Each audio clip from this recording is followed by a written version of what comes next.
going live. We're going live. We up, family. We up. Let's go and see what's going on here. Make sure that we streaming on all cylinders. It don't show that we streaming yet. We're gonna see what's gonna happen here. We're sending data out. Let's go on and make sure that we are up on all our platforms. Shows that we live on Facebook. That's what it says, but I don't see anything. Just popped up. We're gonna go send out the black signal and make sure everybody can get on. Yep. Alright. Just sent out the black signal. Let's see how quick that is.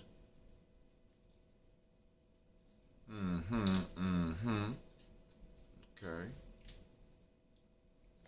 See, Facebook is updating.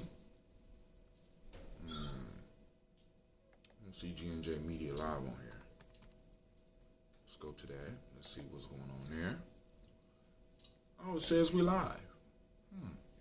That's what they say. What's that noise? Okay, black signal went out, letting people know we here. We in the building. We in the building. Yes, we are. We in the building. Let's see.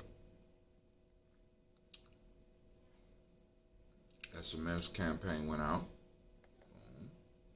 Get that off. Want to make sure the chats come up. We go to Facebook so we can go and share in the regular fashion that we do. And we can get started.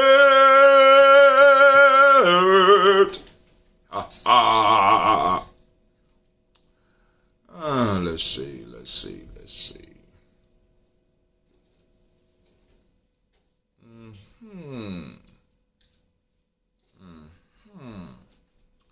Okay, there you go on YouTube. I mean on Facebook. We up on Facebook. So let me go on and edit the post. Alright. So family. We are up. We're live on Gye-Nyame Journey Media. As you know, this is our Toast&Talk Imani. I want to welcome everybody that might be here. And those of you that's coming in, give you a couple of seconds to go and get adjusted. You need to clean up downstairs bathroom too, Gina. Since it's just you going, we can work something out, I mean, why you acting like you dying, man? I just slipped. You lived a life. You get to live the life. What is you talking about? You still alive? Live the life. She get to live the life. She's still alive. Yeah. All right, if you need help with your homework, your brother here now, so he's gonna get down there and help you out. While I'm sitting up here trying to stream. Get things together. Alright, so we are up on Facebook. One more check for YouTube. Look like we are adjusting to stream live. Yep, we're streaming live on YouTube. Where is my mouse? My daughter had it. Every time she touches it, she throws it somewhere it don't need to go. I throw it. I forgot to pick it up with a fan. Alright, well, whatever. I don't know how you do that. And then I'm missing a piece. I'm missing my daily toast paper, the one with the calendar. You see it over there? Look up under the basket. Look around. Before we start, want to make sure I got everything I need. Sasha, you see my other daily toast? I found it. What? I found it. Right here. Under my computer, I found it. It's cool. Alright, so we gonna get started. Turn on the light here. Make it just a little bit better. All right.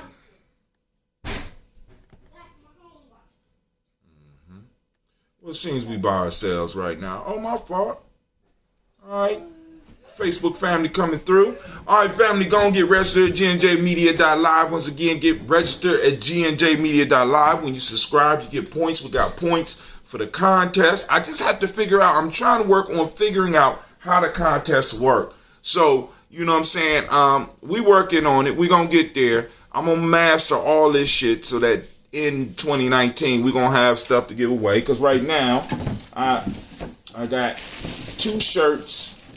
Got two shirts like this. That daily toaster piece right there, and we got the hat with the ball. You know, I don't want to take it out the plastic. People be like, this is used stuff. No, you know what I'm saying? We got stuff that we're going to be giving away.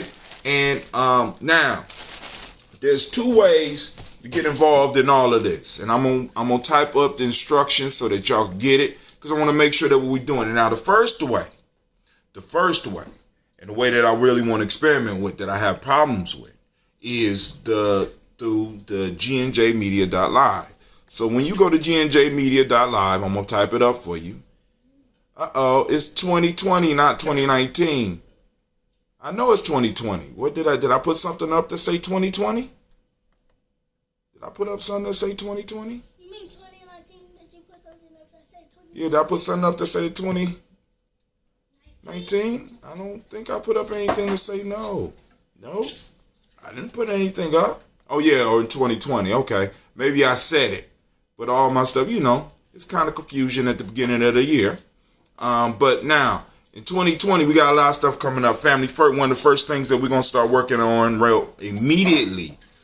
We have 2 events that's popping off in February. Don't forget to get the merch. We also have new merch. We also got new merch. We got shoes. Oh, yeah. I'm waiting for the shoes. We got notebooks. We got notebooks. I'm going to have all that. Your daily toaster website that sells things, it's different. Right. So we got new stuff up on there. So now to get in the giveaway, right? The first thing you need to do is 1, follow us on,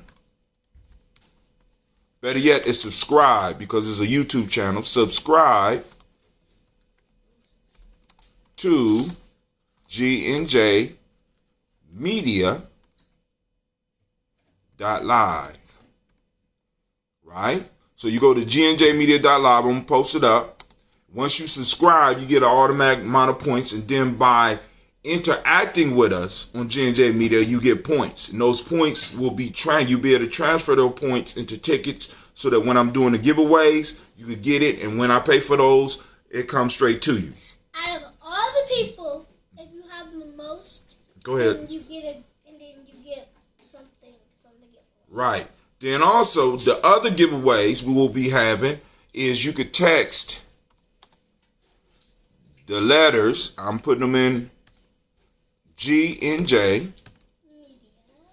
Nope, it's just G&J. Text G&J to the number 25456 and get on our black line. Get on the black signal.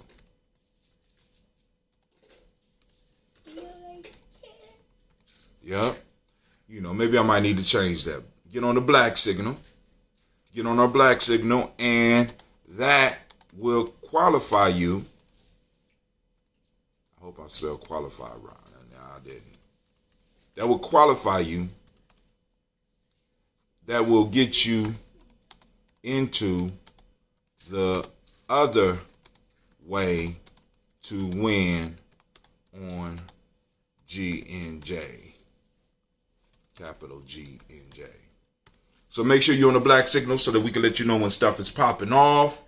When we got events that's popping off, we gone and keep everything moving, keep everything powerful, because we're growing rapidly. We ain't, not super rapidly, but we growing slowly but surely. We've been at it for a long, long time. So we want to make sure that as the family grow, we are better able to stay in touch with you. And then also, when you subscribe, as well as when you join the black signal, it makes it possible for us to get in contact with you. If I or one of my guests or somebody that's involved with Gye-Nyame Media does some crazy shit and they just take our stuff down, we still have the ability to stream and let everybody know where we are and what we doing. That's the most important piece to us. We want to make sure that everybody is able to stay up with us in the things that we are doing. All right, so now, when you go to Gye-Nyame Media, you also have at the very top, you can follow us on Twitter, Instagram, Tumblr, or Facebook. You can click those, and it will take you directly there. We also have a tip jar. We also have the merch store. Then also you can check how many points you have. If you go down to the Cloudbot loyalty piece, it'll let you know how many points you got. So who's in the lead? Calvin Kwame Keechler, once again, now he's up to 3,040. He's killing the game. He's killing the game. So once he's able to turn those in for tickets, you know what I'm saying? And sometimes the way he is, he will not always compete to win the merch. He's going to let other people get in and win because he knows that he got points. So I'm thinking about possibly going back in and knocking everybody back down to 0. But, he might not like that, and I don't want to upset the Black Yoda. What's up? I know. I know. This is the recorder because I'm going back and I'm building a book from all of the interactions that we have here. So, family, it's time for us to get started. So first, I want to welcome you to the Congregation of the Mighty, the home of the stubborn minority, the place where your hustle builds muscle. This is Gye-Nyame Journey Media. I am Brother Hatim. I am surrounded by my daughters, Sasha and Gina. And as you know, this is the Daily Toast. And of course, it's a Heart of a Simba production. Where we strive. Love your own paradigms.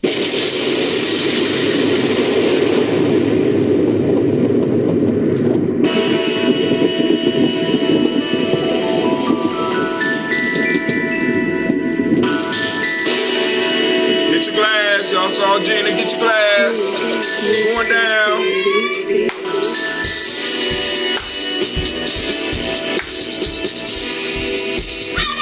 Drink your water. Come on. Drink your water, but first, take your breath and drink some water. Take your breath and drink some water. Take your breath and drink some water. Take your breath, man. Drink.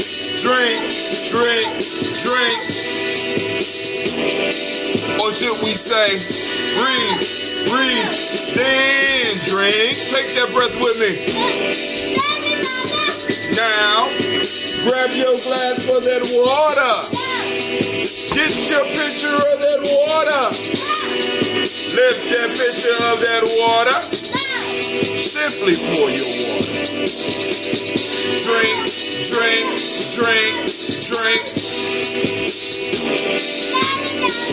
Or should I say lift, pour, then drink. Now move your body and drink your water. Stretch your body, move some water. Move that spine and drink some water. Family, move your body. Drink.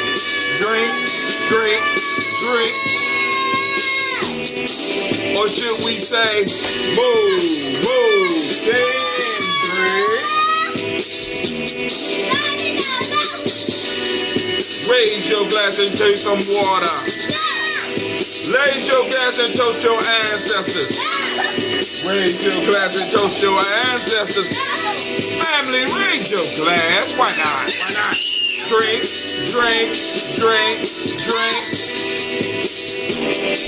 Or should we say, raise, toast, then?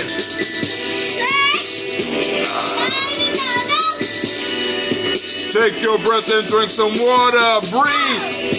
Move your body, drink some water. Lift and pour yourself some water. Raise and toast your ancestors. Breathe, lift, move, toast. Y'all caught that? Or should we say, breathe, drink, move. The 4 pillars of health. Drink half your weight in ounces. Eat a culturally appropriate diet. But hey, take your breath. Lift and pour. Move your body. Toast your ancestors. Drink up.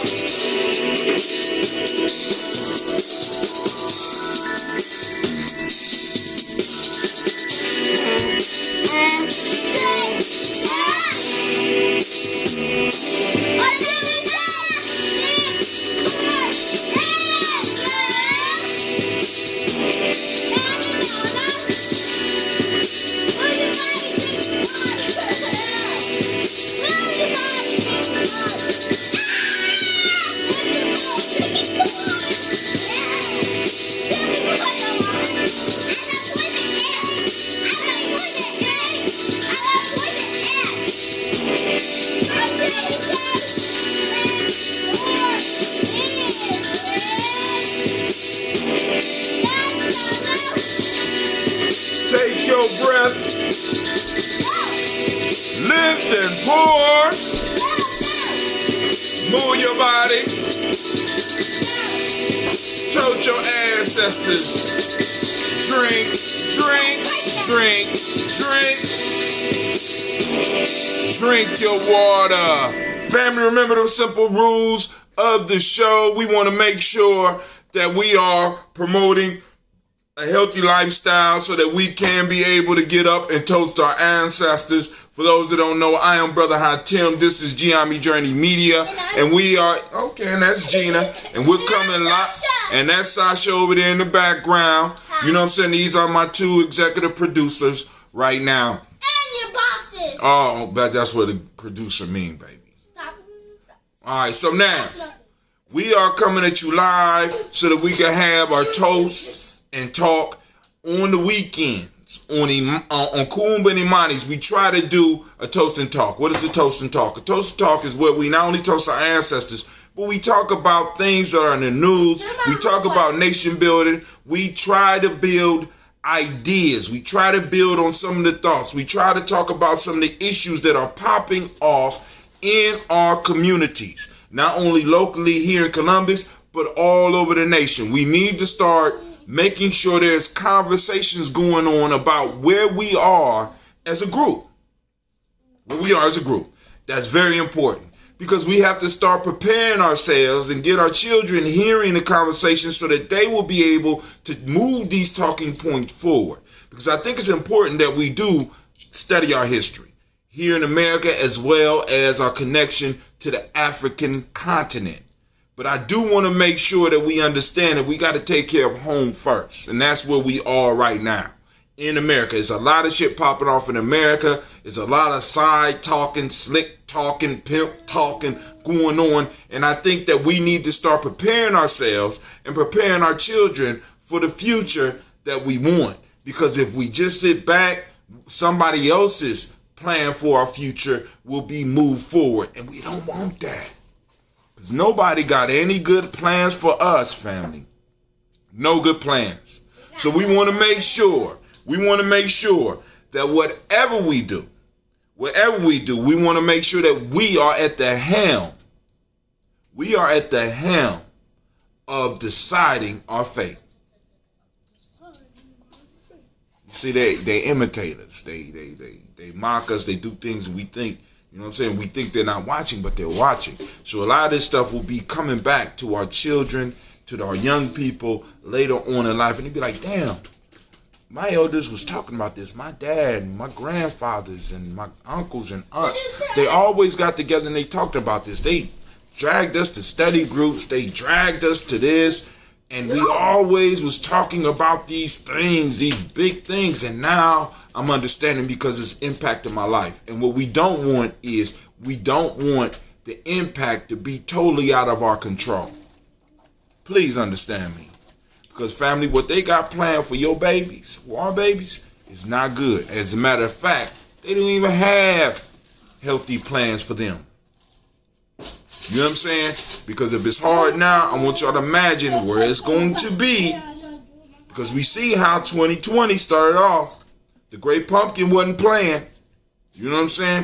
Motherfuckers waking up to news of people being bombed. So we got to be clear about that. Brother Yusuf, what's up, bro? Long time no say. He said criminology is the new black, or is it? You know what I'm saying? Criminology. We know criminology. I mean, actually, they base a lot of that study on the study of black people, but we know that's not us. You understand what I'm saying? See, because many of us are doing stuff because of social engineering. We was put in certain situations, and the piece that we have to deal with is that our nature, or are we reacting to the environment that we have being placed in? The environment and the situations. Because many of us that went to college and did everything that we needed to do, many of us are not working in the very fields that we trained for because there's no space for us, or we just been shut out. Right? So, you know what I'm saying? What's left? Criminal activity for many of us, right? So I'm going to finish up my water. We're going to get into our toast, and I'm going to open up the lines. The lines are open. Family, please, please, please join the conversation. You have an opportunity here. Every now and then I might hang up on somebody because they're coming in with a whole bunch of craziness. But other than that, it's basically your show, right? I just get to be the moderator. Yes, Sasha. Who won? Who won today? I don't know what she's talking about, family. But hey. Who won one of these today? Oh, nobody won anything today. I don't know if we're going to. Maybe we could do a giveaway. No, I can't do a giveaway today because it would have to be through. It would have to be through the black signal, and that means I have to go and set all that up, and I don't want to do that while I'm online and keep people waiting. Let me show y'all something so cool. Every time, everything my dad says, it comes on this. But some of the words. So, family, now we're gonna do our toast. Now, for those that are new, what we do here every day. This is late in the day. Every day we do what we call the daily toast. And the daily toast is a salute to our personal ancestors. Because what I found with all of the libation ceremonies that I was in, I was kind of concerned by the fact that many of us could shout out a dozen people that were not related to us. But many of us could not trace our own family trees, or did we really feel it was important to salute our personal ancestors?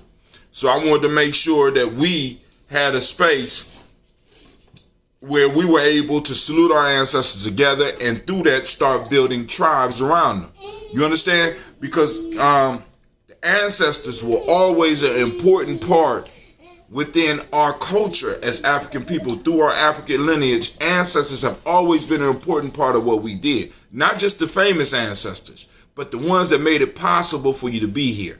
And I think it's only fair that we have a space where we could share those. And those of you that are new to the list, if you post up your ancestors on the screen, you know what I'm saying, through the comments, we'll go on and we'll write them down, and we will also salute them, because we salute them every day. Some days later than, when I'm on vacation, might be late in the day, but every day, once in every 24 hours, we are saluting our ancestors. Part of that salute is we sing the Drink Your Water song. I do that. Y'all don't have to do that. But I'm suggesting, though, the things that we do, you kind of add to your life. Drinking more water. Right? Drink your water. That's the name of the song. Why are you talking about drinking water, Brother Hatim? Because a lot of the diseases that I see popping off in our community are coming from us, one, not breathing right, not consciously breathing, constantly taking our breath, slowing down to take a breath, or drinking enough water. And then also the third one is not eating a culturally appropriate diet. What do you mean by a culturally appropriate diet? If you look, there's a diet online called the African Heritage Diet. We are of African heritage, right? Of course, Africa being a continent. But there are certain foods that will help promote health for us. And many of us are not engaging with any of these foods at all. We're trying to eat other cultures' food. And please understand, food is part of culture. And what a culture is supposed to do, a culture is supposed to, in a sense, protect the people. That's what culture is supposed to do.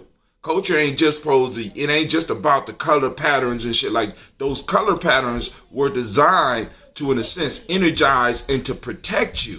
The very clothing you wore was designed to protect you and get you, in a sense, to start participating within that culture. Because in order to get that certain pattern, you had to, in a sense, not even in a sense, you had to have some type of commerce, some type of business going in that culture. So when you bought the certain materials, you were contributing to the culture. So you were exchanging in the culture. So a major part that we want to make sure that people understand when we're talking about culture, as far as Gye-Nyame, we want people to understand that vending and entrepreneurship and commerce is part of culture. Miss Kimberly Sambo is on the line. What's up, sis? Shouts out to everybody that's popping in. Make sure you like and share. You know what I'm saying? Make sure, like I said, to get those points, get on YouTube, the GNJmedia.live site, so that we can keep up with the amount of points you have. As a matter of fact, before we get into the toast, once again, let's do it because Sister Navita think it's set up, but it's not set up. Brother Calvin, Brother Kwame is in first place with 3,040 points. Sister Navita is in second place with 765. Gye-Nyame Journey as a whole is actually in second place, but we won't count that. So Sister Navita is in second place with 765. Let's see who else. And the closest person to them is Me266 with 140. Merkaba got 120. So come on now. Miss Kimberly is with 115. So she's on, it looked like she's on YouTube right now. So her points should be going up with her involvement today. Let's see. And other than that, So, if you have subscribed, you should be on the list. And if you're watching through there, you get your points. So that means that when we're doing our giveaways, guess who's in the contest, right? Because like I said, I'm trying to find ways to in a sense, boost and build up our tribe. Because we got family members right now. We got family members in Burkina Faso. We got family members in California. We got family members in New York. We got family members in Atlanta. We got family members in Chicago. We got Louisiana. I don't know if we got anybody in Louisiana. If anybody in Louisiana out there, hit us up. You know what I'm saying? The best way you can help us is to subscribe and to like and to share the videos. Also, we got family in North Dakota and South Dakota. Yeah, we do, but I don't know if they watch it. But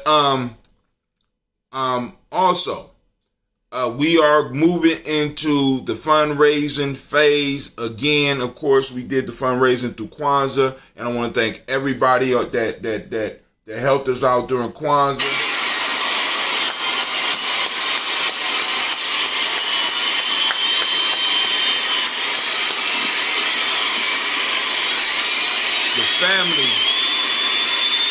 The family showed up and showed out. So over the 5 days that we did Kwanzaa, we were able to raise no, not yet. We ain't make it to the 6,000 yet, but we made $1,420.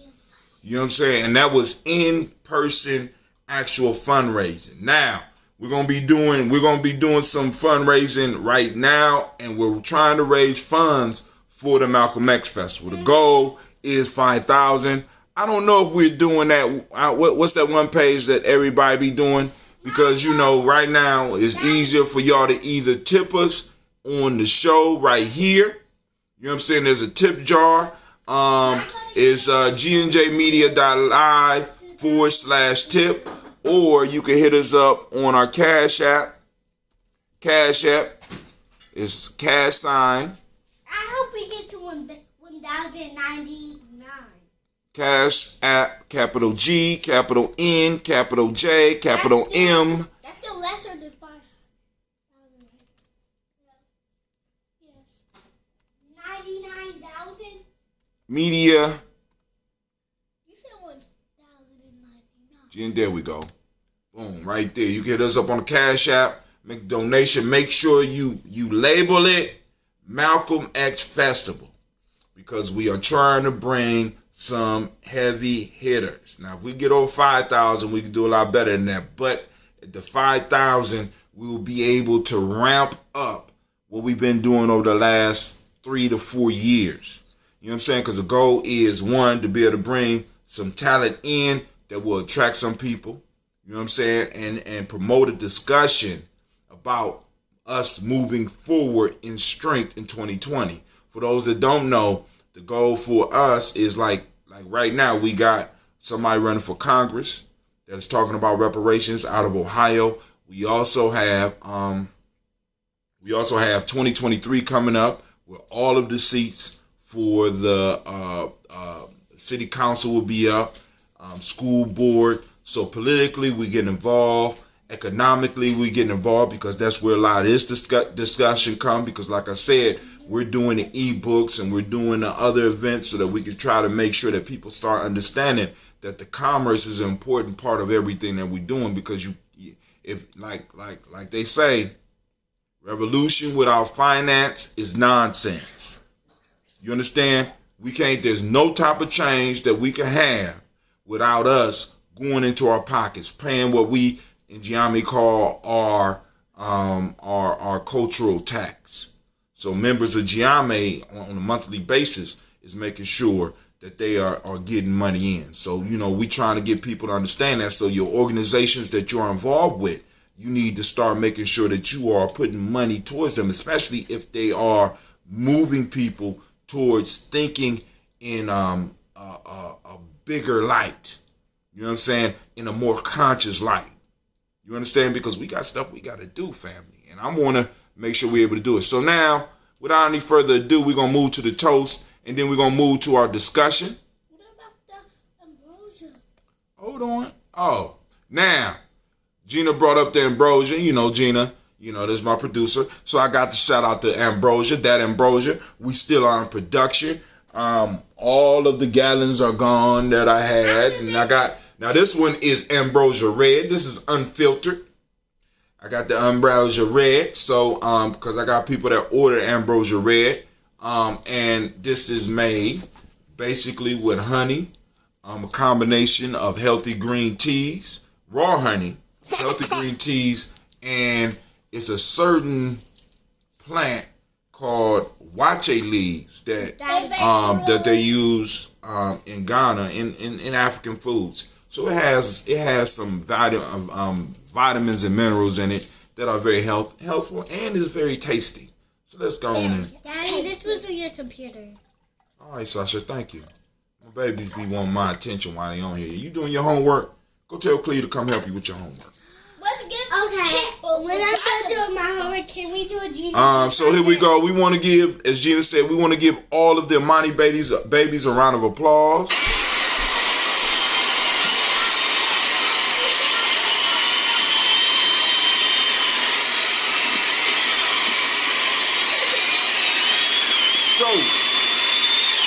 Last night, I had a dream where somebody had an issue and I was able to help them fix their issue by helping them identify what day they were born on. By identifying the day they was born on, they figured out which principle they needed to focus on. And by figuring out what principle and the other principles and the other things that went with that day, they was able to put themselves in a better situation. It was crazy. I'm like, damn, I'm dreaming about this shit. But if you work with it all the time, right? So I was able to help them if there was a Moja baby or a Kuji Chagalia baby or Ujima baby or Ujima baby or Nia baby or Kaumba baby or Imani baby. I was able. No, I didn't. I'm able to help them focus in on what it is they need to work on in their life. You know what I'm saying? Because that's what that information is for. That's why we talk about. So, for example, I'm a Kuji baby, Kuji Chagalia. Here's a Kuji Chagalia baby. We got a Ujima baby over there. We got a Kwesi baby. We got a Imani baby upstairs. You know what I'm saying? So it's like, boom, I'm able to help not only myself, but help my children have an idea of what they came to this world, with this realm for. You know what I'm saying? What principle they represent. And each one of you out there have a principle that you represent. All you got to do is identify the day that you was born on. And what you mean by the day. All right. Gye-Nyame, we decided a long time ago that we was going to colonize like Europeans did everything. We colonized the days. We saw, we conquered, and we took over the day. So the days of the week for us are marked by the Nguzo Saba. Starting with a Moja, moving all the way, like today is Imani. So those that know the Nguzo Saba, you will be able to figure out the rest of the days. So if you hear me saying the days, you'll understand what I'm saying. So when I say Kuji Chagalia born, you know what day that is, and you know the other principles that go along with that and what you need to focus on in your life. You know what I'm saying? Because each one of those days acts as a focus on how you are able to master the rest of those principles. and then master the rest of the principles, you are able to bring your life into line and do shit. You know what I'm saying? I mean, because, hey, family is out here. But I know y'all awful quiet out there, but let's go and get to this toast first. Giving honor to the Creator by whatever name you choose. Call that Creator. We lift up our glass and we say, Ashe. You know what I'm saying? From there, we move to our list of our illustrious ancestors, the ones that combine us, the ones that sacrifice so that we can be here, the ones that we know. The ones that took care of us when we were not capable of taking care of ourselves. The ones that protected us when we couldn't or didn't even know that we needed to protect ourselves. So we want to pour for those ancestors. And I'm going to start off the list. Miles Brown, Miss Ann, Robert and Texana Davis, Herman Brown Sr., Rosalie Tilly, George and William Walter, Christopher Fanny Gasson, Aunt Lean, Uncle Chris, Aunt Fiend, Cleveland and Geneva Brown, Margaret Ellis, Wash Ellis, Cecil Ellis, Alvaro Brown, Jenny Gaines, Herman Brown II, Barbara Twiggs, Wash Ellis Jr., Katie Ellis, Nikki Ellis, Jamon Jones, Jeremiah Tappan, John Fallard, Montague Pimenel, Nomo X, a Pet Mott Rob, Malika Fakour, Dr. Marianne Williams, Kojo Kamal, Elder Millie Dixon, Tony Clark, Pastor Yusef Weston, Elder Ajani, Elder Ron Coleman, Elder Robert Donaldson, Alfred Brofro, Hector Jr., Jay Edwards, Carla Harris, Grace Lundy, Inez Harris, William Bill Moss, Phyllis Rose, Sterling and Lucy Wright, Derek L. Pullian, the Luxor brother, Miss Eda Brooks Crawley, Miss Marie Nelson, Mr. Frederick Crawley Sr., Miss Jerry Bunson, Mr. Alonzo Johnson, Miss Marie McDowell, Janet Foster, Charles Jordan, Kel Smith, Walter Smith, Richard Trish, Francis Johnson, Mary Franklin, Jimmy Williams, Daniel Ford, George Gibson, Nana Loretta Clark, Inez McCrae, Fritz Clark, Frankie Justice, Katie Justice, Derek Rendelman, Virginia Rogers, Reverend James Smith, Lois Henderson, Calvin Spratling, Mary Elizabeth Walker, Raymond Walker Sr., Sarah Jane Carter, Michael Ford Jr., Kellen D. Russell, Susie B. Smith, Teresa Clay, Melvin Hodge, Melvin Hodge Jr., Herman Copeland, Mildred Copeland, Jenny Clay, Bert Beatty, Sarah Welly, Vita Farmer, Argoso Sue, Cheryl Harvey, Aunt Charmaine, Aunt Evelyn Theolis Hasbury, Harvey Hasbury Sr., Leonard Dixon, T.C. Islam, Terrell Dunbar, Will Thomas, Sarah Berry, Mark Walsh, Merle B. Thornton, Pearl G. Thornton, Ida Johnson, Florence M. Carter, Joanne Thornton, Erica Tricia Lewis, Juanita Wright, Robert Wright, George Wright, Mary Eliza Frederick Davis, Mary Elizabeth Rogers, May Esther Keishla Reese, Linda Watson Hammonds, Jarrell Giles Watson, Sparrow, Slimmy Selvin Lewis, Andrew Holmes, Pearl Moore, Percy Moore Jr., Mildred Owens, Booker T. Bolton, Charlie Hunt, Sammy Stover, Hilda Pearson, Sergeant Thornton, Richard Thornton, Lavina Hall, Freeman Bankster, Mae Moss, Ophelia Peacock, Willie Thornton, Napoleon Kennedy, Mark Ramsey, Paul Ramsey, Matt Ramsey, David Ramsey, Charles E. Thornton, Frankie Quells, Urania Thornton, Bernice Quells, Ernestine Jackson, Frankie Johnson, Teresa Mormon, Leon Johnson, Charles Bell, Vivian Ramsey, S.E. Johnson, Delrita Johnson, Leon Johnson, James W. West Sr., James Parham, Dana Jones, Henry World, James Farmer, Mary Chavez, Leon Grace, Bessie Johnson, Hattie Levester, Mary Moreland, Paul Moreland, Elder Caleb, Rosemary Martineau, Elder Amatet Wellman, Fred Douglas Triggs Sr., Thelma Triggs, Thomas and Lula Berry, Lacey Eleanor Howe, Frank Russell and Davis, Fred Douglas Triggs II, Vina Triggs, Reverend Eddie Moore, Helen Fuller, Eugene Jackson Sr., Richard Ellis, Silas Alexander, Charles Maxwell, Percy Alexander, Arthur Reynolds, Stanley Lockhart, Ricky Lockhart, William Lockhart, Woodrow Lockhart, Brenda Porter, Deacon Hargrove, Carla Sawyer, Andrew Parker, Doris Donald, Ellis Murphy, D'Amico Russ, Denny Monares, Gina Ruth Jones, Jana Callahan. Shouts out to Brother Kwame. I see you out there. Throw up the speaker and the date that he's supposed to be here. And then also, if Brother,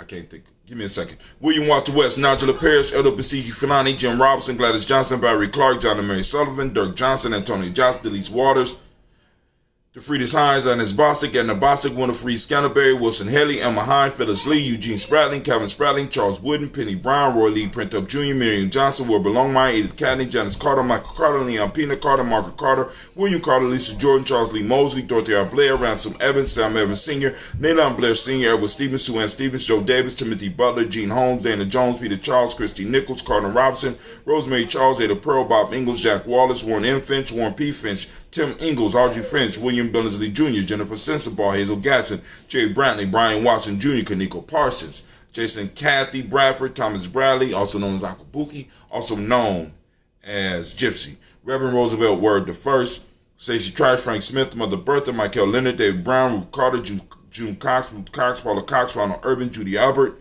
Irene Johnson, Francis Booth Jefferson, Dan Wilkinson Sr.,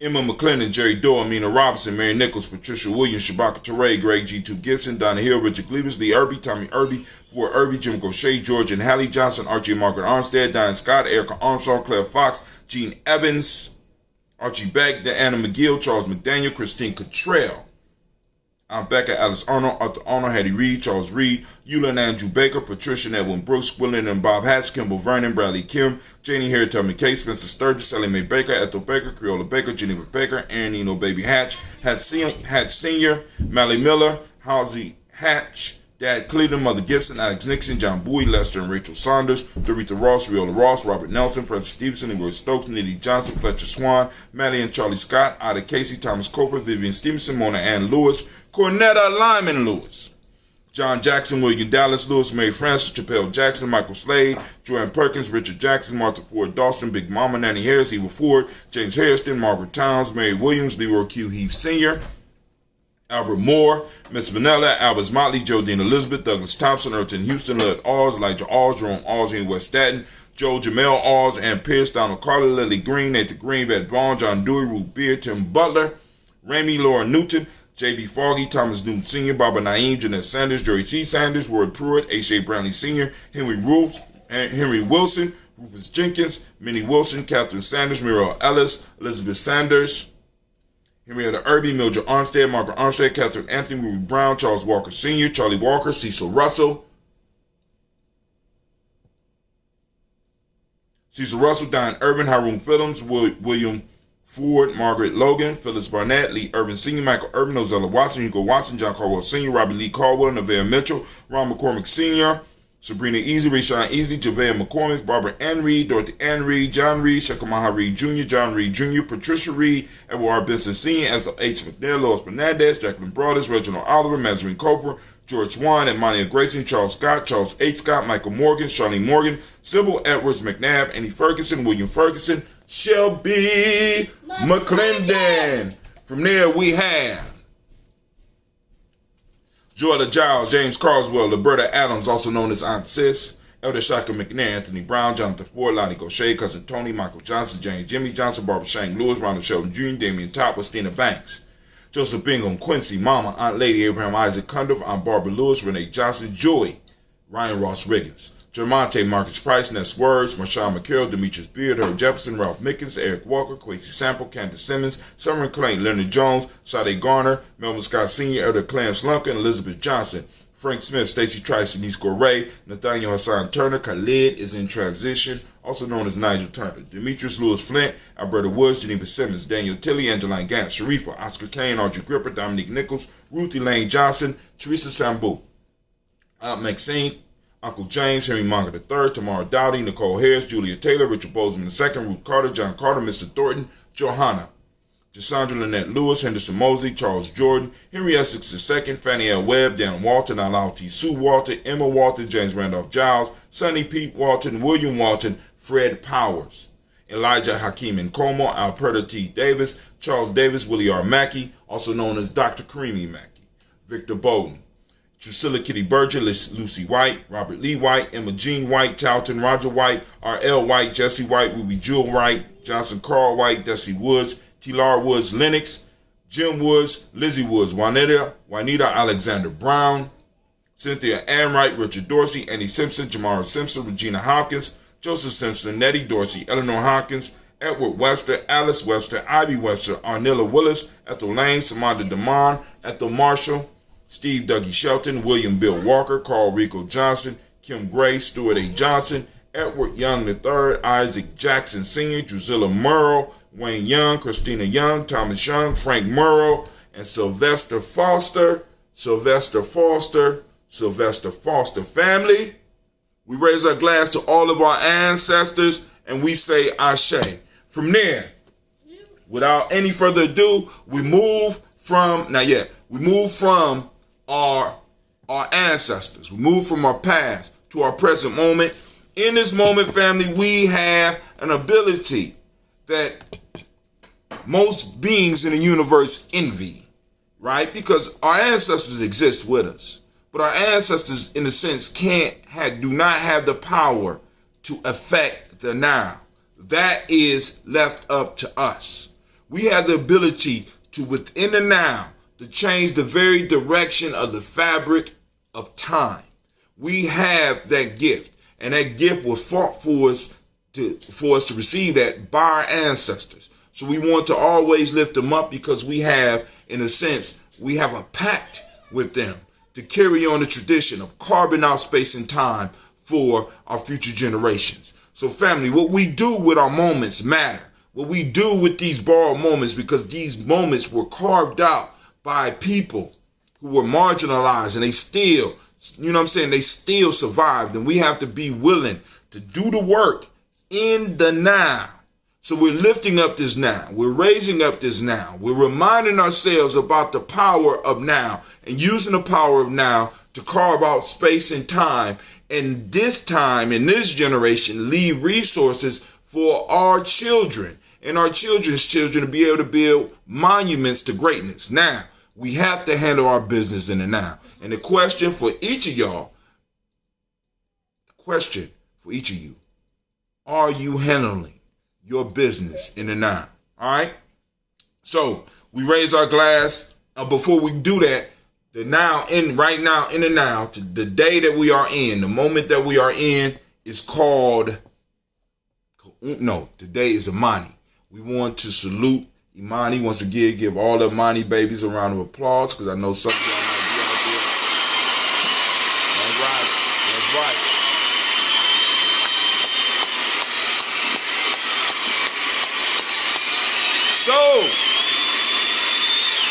So saluting this moment, and thinking about this moment, we need to realize that Imani, when we go out and we activate our reticular formation and we're seeking out our principles on a daily basis, we have a mission to find at least our principle in action one time.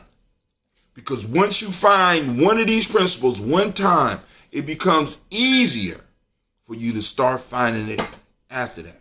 All you got to do is find one of the principles in action. And you're going to be able to find the other principles. It becomes easier each time you look for it. We have been programmed to look for mess, right? I'm trying to program you. I'm trying to help you reprogram yourself so that you can start looking for our power. We have been programmed to make it easy for us to find and share our defaults, our malfunctions, our failures. What I'm trying to get y'all to see is that our success is also there too. And we have to be willing to go out and find it and look for it and see it in action. If it's nothing but our children playing together, right? If it's nothing but, wherever you are, somewhere, if you look carefully enough, you'll see our principles in action. And as you start sharing those with people, you empower others in their moments, because if you could find it, that means that I could find it. So, for those that haven't figured out, Imani means faith. The mnemonic principle of the day is harmony. The M7 principle that we teach in the schools is trust. The color is red. I have my red hoodie. It's just kind of hot. I ain't want to put it on right now. Got my red Gye-Nyame K-Den hoodie. Yep, I rep the fam, right? Also, the hermetic law of the day is gender, which is an interesting talk. And we also have male name for the day from West Africa, from the Ghana area, from the Ghana region, from the Akan people is Kwesi. The female name is Akosua.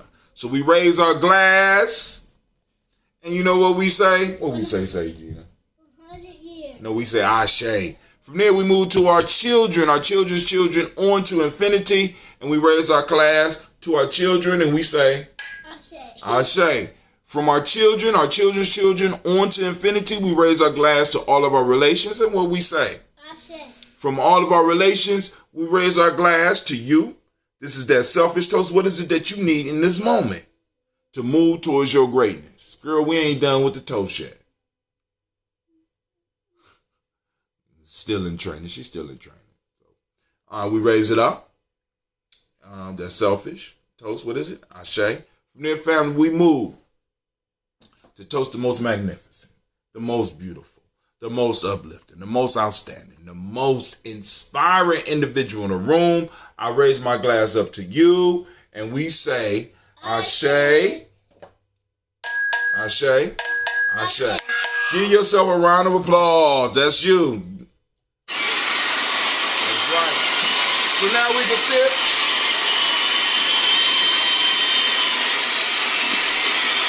moving to the Toast and Talk. All right, so Brother Kwame put it up. On February 7th, 8th, and 9th, we have a brother by the name of Benachi Montgomery coming to Columbus. He will be at the ASCAC study group on February 7th. The ASCAC study group, and I think that's going on all the way on at the APDS place. I should have made a suggestion about that because maybe we might need to do that all in the same place, except for those that speak the language on Nia and Kaumba, we might need to do all that in the same place, but that's just a thought I'm throwing out there right now. So he will be here February 7th, 8th, and 9th. On the 8th, he will be at the Millennium Community School, and that will be in the the media center in the library.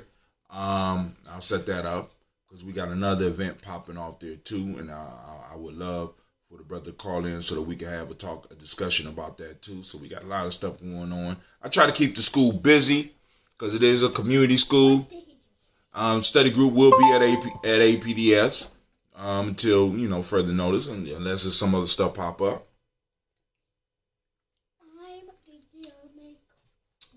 The red is ice. Let me take sure, because I think I might have had some water when I poured mine in. Oh hell yeah, I had some water in my glass. I was about to say it's kind of light on the honey. But I had some water in here before I poured it in here. That's why it's lighter. I was wondering. But anyway, and then he will be doing the per amp on that Imani at APDS. So we're going to have a real good, that's going to be a powerful weekend. Family, we're going to get him on the show so that you can know some of the stuff that he's going to be coming to talk about, because he's going to talk about one of the major pieces that our collective deal with him on is the Metu Neter language. For those that don't understand that, that's the language of Kemet, or ancient what you would know as ancient Egypt, and he's going to be sharing that knowledge, and it's going to be an excellent conversation. But also he's going to be talking about some current stuff and how, in a sense, the spirituality and the Metu Neter kind of could help guide us through some of the shit that we are dealing with, like I told you. So in a sense, he's coming to talk about crystallized wisdom, unleashing the wisdom that's already in us and the wisdom that has been left to us by our ancestors to help us overcome some of the issues that we in. If we are seriously talking about tribe building, we got to look at modern stuff, as well as study and catalog some of the ancient stuff that was left for us. All right, so with that, I'm going to type in the number, and I'm gonna open up the lines for those that have something to say. So the black line. Scoby. You got a Scoby? Well, mine's is I don't filter mine's. People be like, what you mean? All right, so when I filter the ambrosia, for those that don't know, ambrosia is a drink out of the house of Gye-Nyame. That ambrosia is a drink, a family drink that we have. It is, the name that most people know it by is kombucha, but it's not actually kombucha, because we believe that we have the older cousin of kombucha, because in order to have kombucha, you got to have sugar, right? And if you look at the history of sugar, we had honey before we had sugar. So there was actually drinks being made sweet drinks being made prior to the making of kombucha. And one of those was a product called June. It's made through the same process as kombucha, but here's an addition. Oh, go ahead. Thank you. But here's the addition. It's made in the same way as kombucha, but we don't use sugar. We use raw honey. That means, one of the reasons I don't ship, or because I was shipping, but I stopped. One, because the bottle is very volatile. So it'll blow out the bottles before they even get to where they're going in some instances. But also, because I could keep it cold enough, but you won't get the full health benefits because the honey, right, is the healing properties of the honey is area specific. All right. So the honey here will be different than the honey that's being collected around Chicago and the honey that's being collected around Atlanta. We try to, one of the things I want to encourage is regional production of this product. So that means that other tribes in other cities can go on and start producing the same thing. And if we want a taste of another city and we want to taste how they honey, how their honey would affect this combination, we can go on and do that. You understand what I'm saying? But part of the reason we brew this is the medicinal properties, the health properties. I ain't gonna say medicinal. I'm gonna say the health properties. It's better for you than just having a sugar drink. You know what I'm saying? It comes with a lot of probiotics. It helps your body to heal itself. It helps your body as far as weight loss. It helps your body as far as energy. It helps your body as far as fighting some of these diseases. And it keeps you popping. You know what I'm saying? Keeps it popping. You understand? So the black line is open. Feel free to call in at 614 556 4535. I forgot. There we go. So I'm gonna leave the lines open for a couple of minutes while we just gonna wrap it up. Wrap it takes just a little bit until somebody call in. So family, what are some of the things going on in your neighborhood? What are some of the things that you want to hear about, that you feel need to be talked about? We know that the Great Pumpkin dropped a bomb on somebody in Iran. What does that mean as far as war? You know what I'm saying? What's going on with this impeachment hearing? Is that shit just took the back seat to this whole piece? Nope. You know what I'm saying? What was some of your experiences at your community Kwanzaa? Did you go to Kwanzaa? Do you celebrate Kwanzaa? Why not? You know what I'm saying? What's your favorite principle? Out of all of the principles, what's your favorite principle? What day are you born on? You know what I'm saying? We're going to all that. Does the black-white wealth gap affect you? Has it affected you? Or do you believe all that is just a myth? You know what I'm saying? Do you belong to a tribe? And if not, why? And if you do, what tribe is it?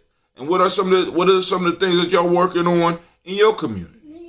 What are some of the organizations in your community? Are you politically involved? Should black people be politically involved? With especially all the stuff that's going on right now. You know what I'm saying? How do you stand on reparations? You know what I'm saying? All those things we can talk about. The show depends on your interaction with you. That's all I'm saying. Yours tastes different. It's watery. It's watered down. I don't know why I didn't, but I did pour more water in there.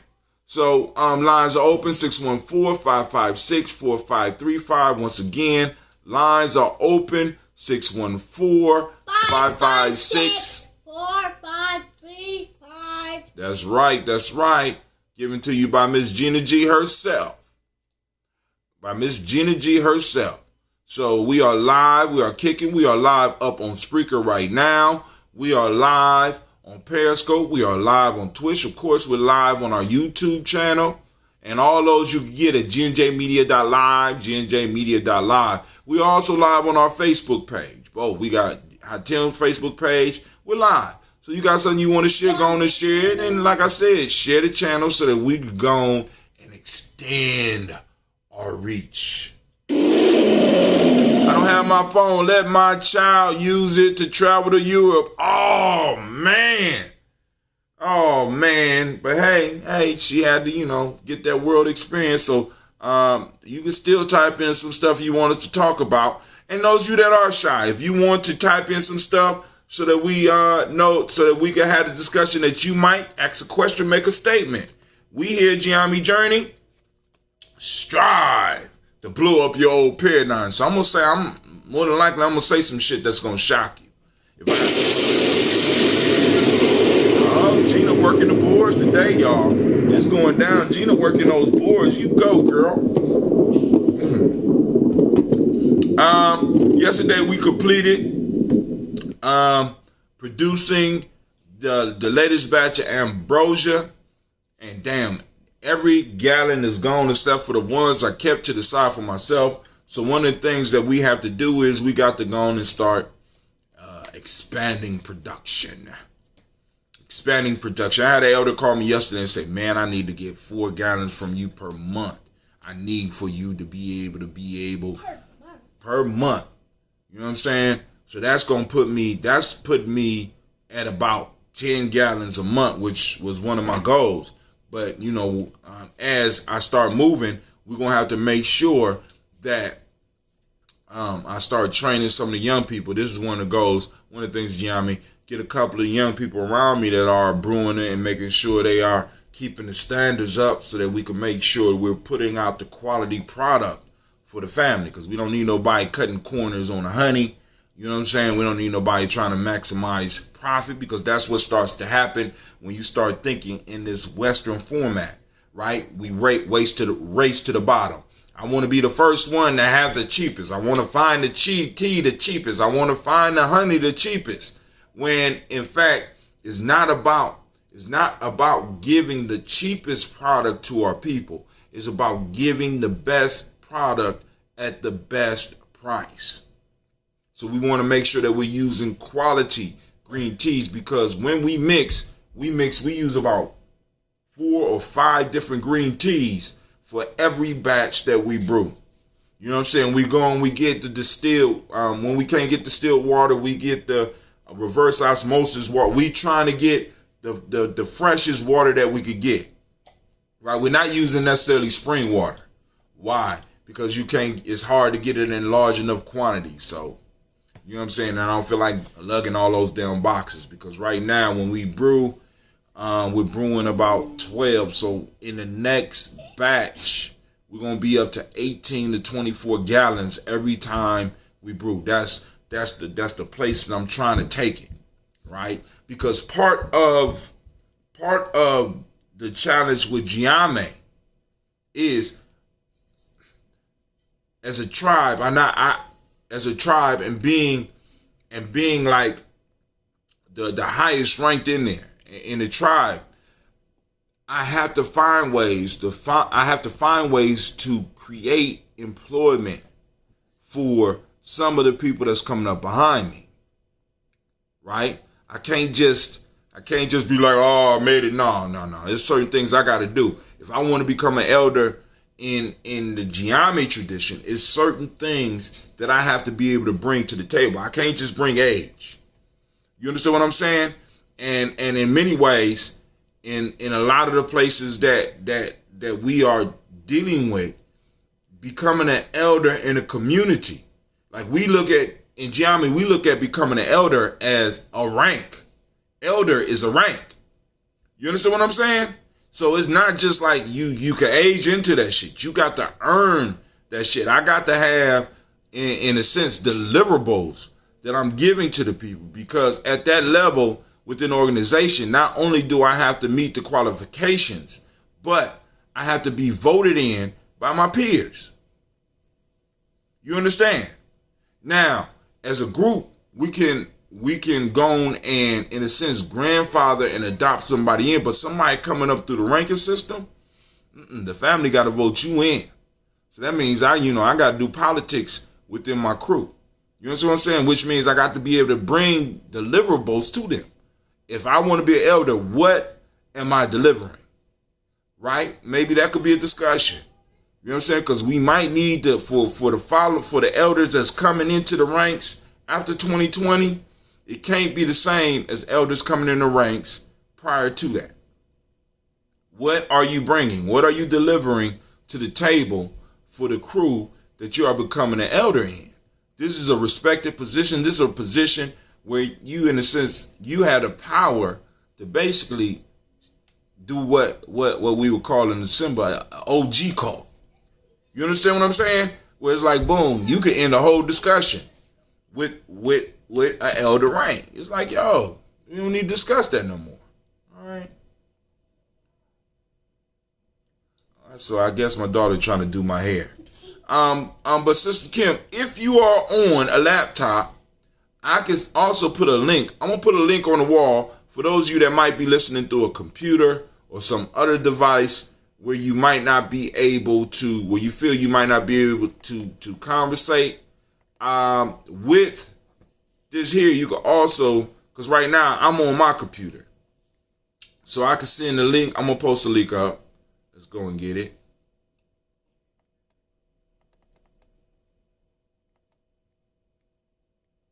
Copy. Boom. So I'm gonna post up a link so somebody on the computer saying, "Hey man, I can't get in here. Let me help you out." Try that right there. So I mean, even in the call-in piece, you could go on. If you can't do nothing but text, I can still read, and you can type quick on your computer. So you go www.uberconference.com/Gye-Nyame Journey. Family, like I said, we put out a lot of money to make sure that we're able to stay on top and get the information out. You know. But hey, it is what it is. So y'all kind of quiet today. It's like it's Imani, man. The work week about to start next week, man. All right, but let's go and check out some of these articles.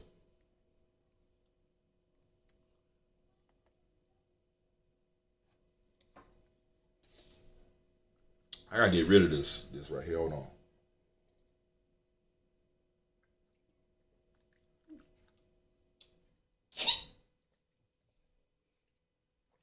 Give me that.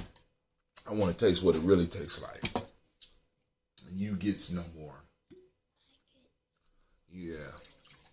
This is the Gye-Nyame Journey private stock. So, going to our timeline. Let's go to our timeline. I'm on Hootsuite right now. And every now and then I post up thing. And I also ask, do you post the link? Yeah, I just posted it on I just posted it up on, it's right up, you don't see it? Hold on, let me see if it came on. But don't have my phone. So why ain't pop up here? Because it didn't start this. Alright, let's see if it'll go now, boom. Forgot about this computer as soon as you got. Okay, it posted up on YouTube. You see it now? Nope. There's the link right now. All right. So there's also another issue. Another thing we talk about is there's a lot of beef jumping off in, I don't know whether you call it reparations. Come on, you're confusing it. Come on now, you're confusing it now. I don't know whether you call it the reparation circle or the conscious circle. There's a lot of beef going on right now. And I think that it's taking a lot of focus off of where our conversation should be. So we should be building up conversation about, get off of that before you break it. You're not a little baby no more.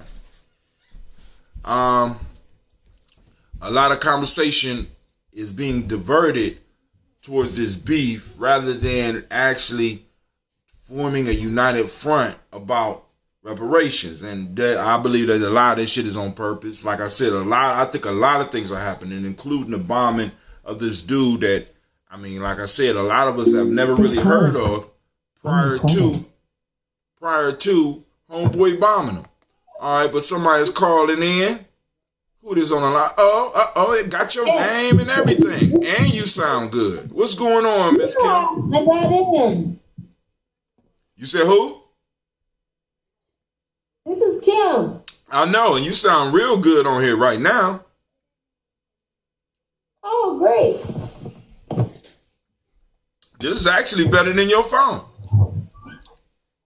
But go ahead. Okay. Now, what's on your mind, Sister Kim? How did you go? Can you hear me? Yeah, we hear you good. Okay. Kind of like, I'm just taking it easy, but we had another attack here yesterday. There was I guess they put a land bomb or something, and 14 children were killed. Oh my God! Was any of them in your class? Or I mean, I know it can't be too many removed from some of the young people you teach. No, these were young people going to school. They were coming because of the holiday. They were going back home for school, and their bus hit a landmine. And this is in Burkina Faso, near Mali, near the Mali border. Man, so yep. So are you considering pulling up stakes and coming back to America? I mean, obviously, I've seriously considered it. You know, the way things work here, and people need to understand how things work when you come overseas. Okay, I'm going to explain it to you. I'm working at an international school. I'm in a contract. In my contract, they have evacuation insurance. So if something happens and a school closes, the coup d'etat or anything, they will evacuate us and we can come back to the States and they'll pay our way back and they'll pay us a salary for like 3 months. Okay. That's when the school decides to evacuate. Oh. If you decide to leave on your own, then you on your own. So you waiting for this? You lose. You waiting for that insurance to pop in? Yeah, I'm waiting for the school to say, and most likely the school will not say that unless it gets so bad here that nobody can leave and nobody can go to school. It has not gotten to that point. The things that are going on here, as bad as they are, it hasn't gotten to that point. I hear you. So, but I am coming back. For a fact, I'm not going to be here next year. That I've already said. I've already told the school I'm not going to be here next year. I'm actually moving back to Chicago. Okay. Yeah, I'm coming back to the States. And then, what you plan to do when you get to Chicago? Well, I'm a teacher, so I'm going to teach. Yeah, I'm going to do what I do. What's the difference? Teach. So, and I'm hoping to do some other things too, but that'll be my primary vocation. So, being a professional that has taught overseas as well as in the States, what is there a difference? And if there is a difference, what is the difference between an American student and a student, let's say, in Ouagadougou? There's not really a difference, to be honest. The difference is families. Families make more the difference than culture, because right now, you know, American culture is so globalized, and with kids all watching the same thing. And nowadays, kids are basically what they watch. That's what they know. That's what they say. That's how they dress. That's the food they eat. So they're similar. Nowadays, you don't get that huge difference in children. In my opinion, that's what has happened because of globalization. But as you know, being in the education field, you see a big difference, in my opinion, with children and families. Children who come from families that are intact, stronger families, tend to have less trauma that they're dealing with. And therefore, when they're in an institution, they kind of fall in line with that institution, because families are institution and they kind of know how to function in that. Children who had a lot of trauma, the families are very chaotic. They don't really know how to function in the institution. So you really have to do a lot of front loading and teach them how to do that. To me, you can find that in any environment. It could be for various reasons, but it could be from any environment. So For example, you can have a kid who had been like in foster care and they don't have parents, but then you have a kid in a different environment who's very wealthy. Parents have never been around them and they basically have nannies taking care of them all the time. You're going to find the similar characteristics with those kids. So, all right. So, do you have behavior issues at your school? Yes. What? We do have behavior issues at my school. Yes. Stop playing. Stop playing. Yeah. Yes. We have behavior issues. We don't have violent behavior issues as you will have at some schools in the States with the violence. We may not have that per se. Okay, you don't have violent, but you do have the behavior issues. Okay, I'm just I was thinking that you wouldn't have that many behavior because if I'm correct, the young people that go to this school have to pay to go to school. Is this just like is it like public education? But in these countries, everyone pays to go to school.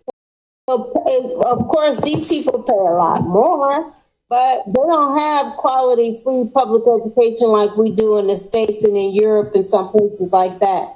So everyone pays. But in schools like this, so obviously they pay more. They have a lot more money. They're exposed to a lot. They travel all over the world all the time. They speak multiple languages.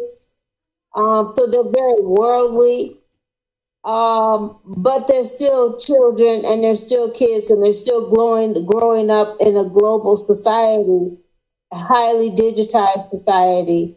Even though I'm in a very underdeveloped place where most of the kids here who don't have access to that stuff, they're not digitized. They don't have all these things.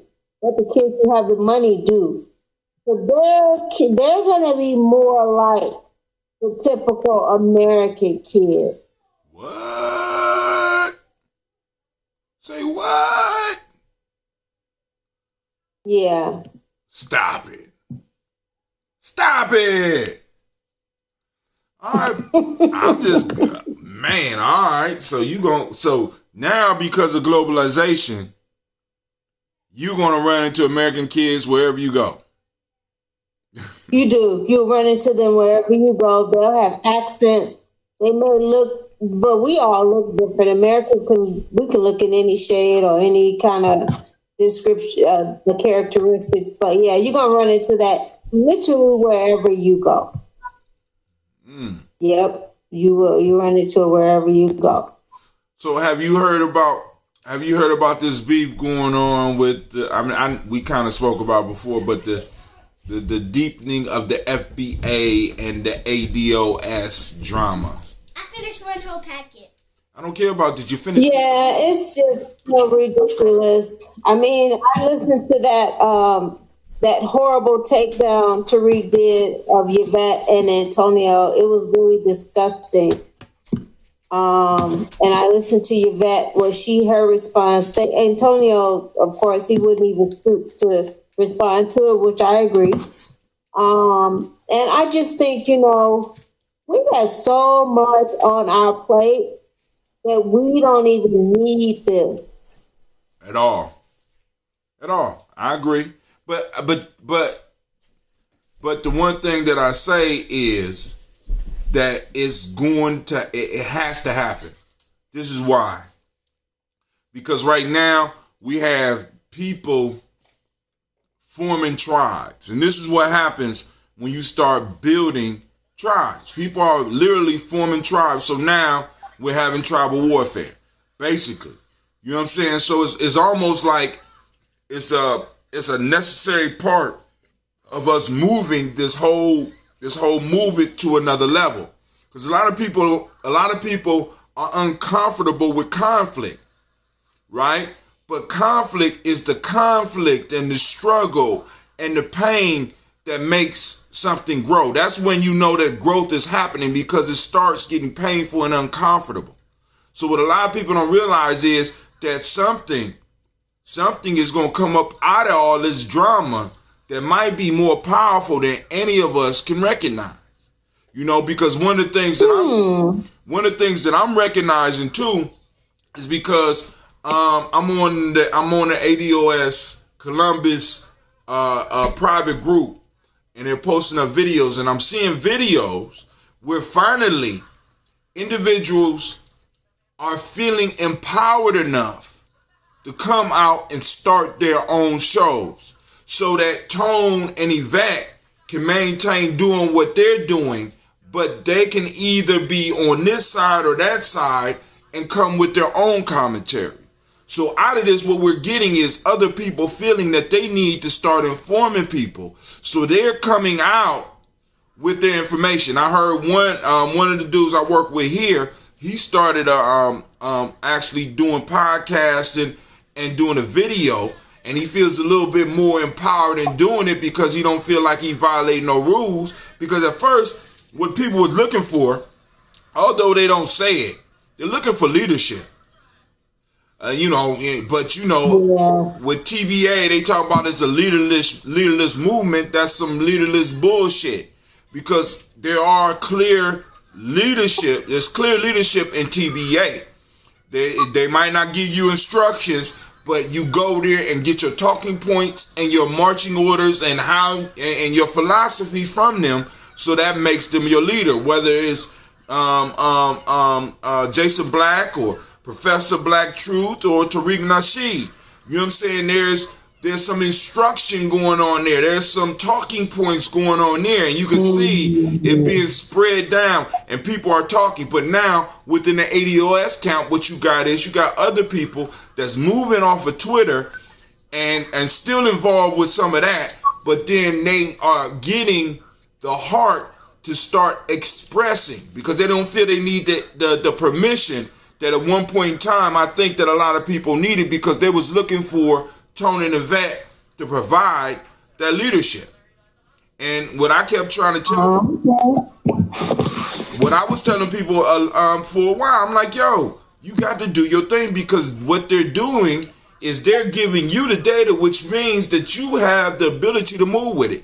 I don't agree with everything that Tone and Yvette say, and when I watch the other ones, in many cases, I'm doing it to pick up possibly some jewels they might drop, or especially with Tariq, I'm looking to be entertained. When I go to Yvette, because although the way Tariq did his takedown of Yvette and Tone, that shit was hilarious. You know what I'm saying? Insulting. It was. I was cracking up. You're right. And it's that guilty laugh that you get. Like, I should be laughing at this shit, but this shit. That's true. This shit is fine. I felt guilty the whole time. That's what comedians do. Comedians do that, and they're good at that. He is a comedian. He good at that shit. You know what I'm saying? And I look at it for the entertainment quality of it. But other people can't really look and see the entertainment, because he'll drop the white supremacist and he'll drop some good flack, but they don't understand that's what it is. Now, Yvette and Tone, when I go there, I'm on straight serious mode, learn mode. All right, cool, because they need to, when you go there, they repeat the data points, so that when you are in conversation, you can bring them up. So now other people feel empowered through this battle to come out with their points. Like, for example, one of the issues that's real big now is that you got TBA and the Professor Black Truth bringing out points that Tone made in the lie. What is it? The 23 lies to breaking the racial wealth gap. And they go through and they put out a little piece where or other people who haven't really read the book will say shit like, he's saying that you shouldn't start a business because business won't, you know what I'm saying? So you got people, but then now you got other people that's coming out, no, that's not what's being said. And I think that that's what's needed in the movement. We need to have these, you know what I'm saying? Because you need to have these tribes. You need to have individuals that are able to discuss these things outside of TBA, outside of the Black Authority, outside of Professor Black Truth, outside of Tariq, outside of Yvette, outside of Tone. And you need other people to start coming up to show that this conversation is needed and important. That's my feel on it. I agree. I mean, no, I agree with you. I think, I listened to Tariq also. It was entertaining, but part of it was a little bit scary. And when I listened to it, I don't know if it's still on YouTube, because I listened to it like right when it happened because of the time zone situation with him being in California. I can kind of get his stuff right when he does it. But 'cause I think he puts a lot of stuff out at night in California. But some of the things were really dangerous and scary. Some of the analogies he made. He did an analogy of Yvette and Tone to some of the people who set up Malcolm X. Yeah. That was dangerous considering the people who listened to him. Oh, but that's part of, because this is one of the reasons I tell people, our people, Gye-Nyame, you know what I'm saying, our family, I tell them to be careful of anybody that's doing the agent talk, right? I don't care who it is. Mm-hmm. Because nowadays, they don't need agents. We telling on ourselves. They tracking every move we make. You know what I'm saying? All they got to do is track. All they got to do, because it's almost like all of us is Agent Smith at any given time, and all you know what I'm saying? So it's like, boom, they adjust the algorithm, and a fool is now sitting up in your face with a gun because he mad about something you said online.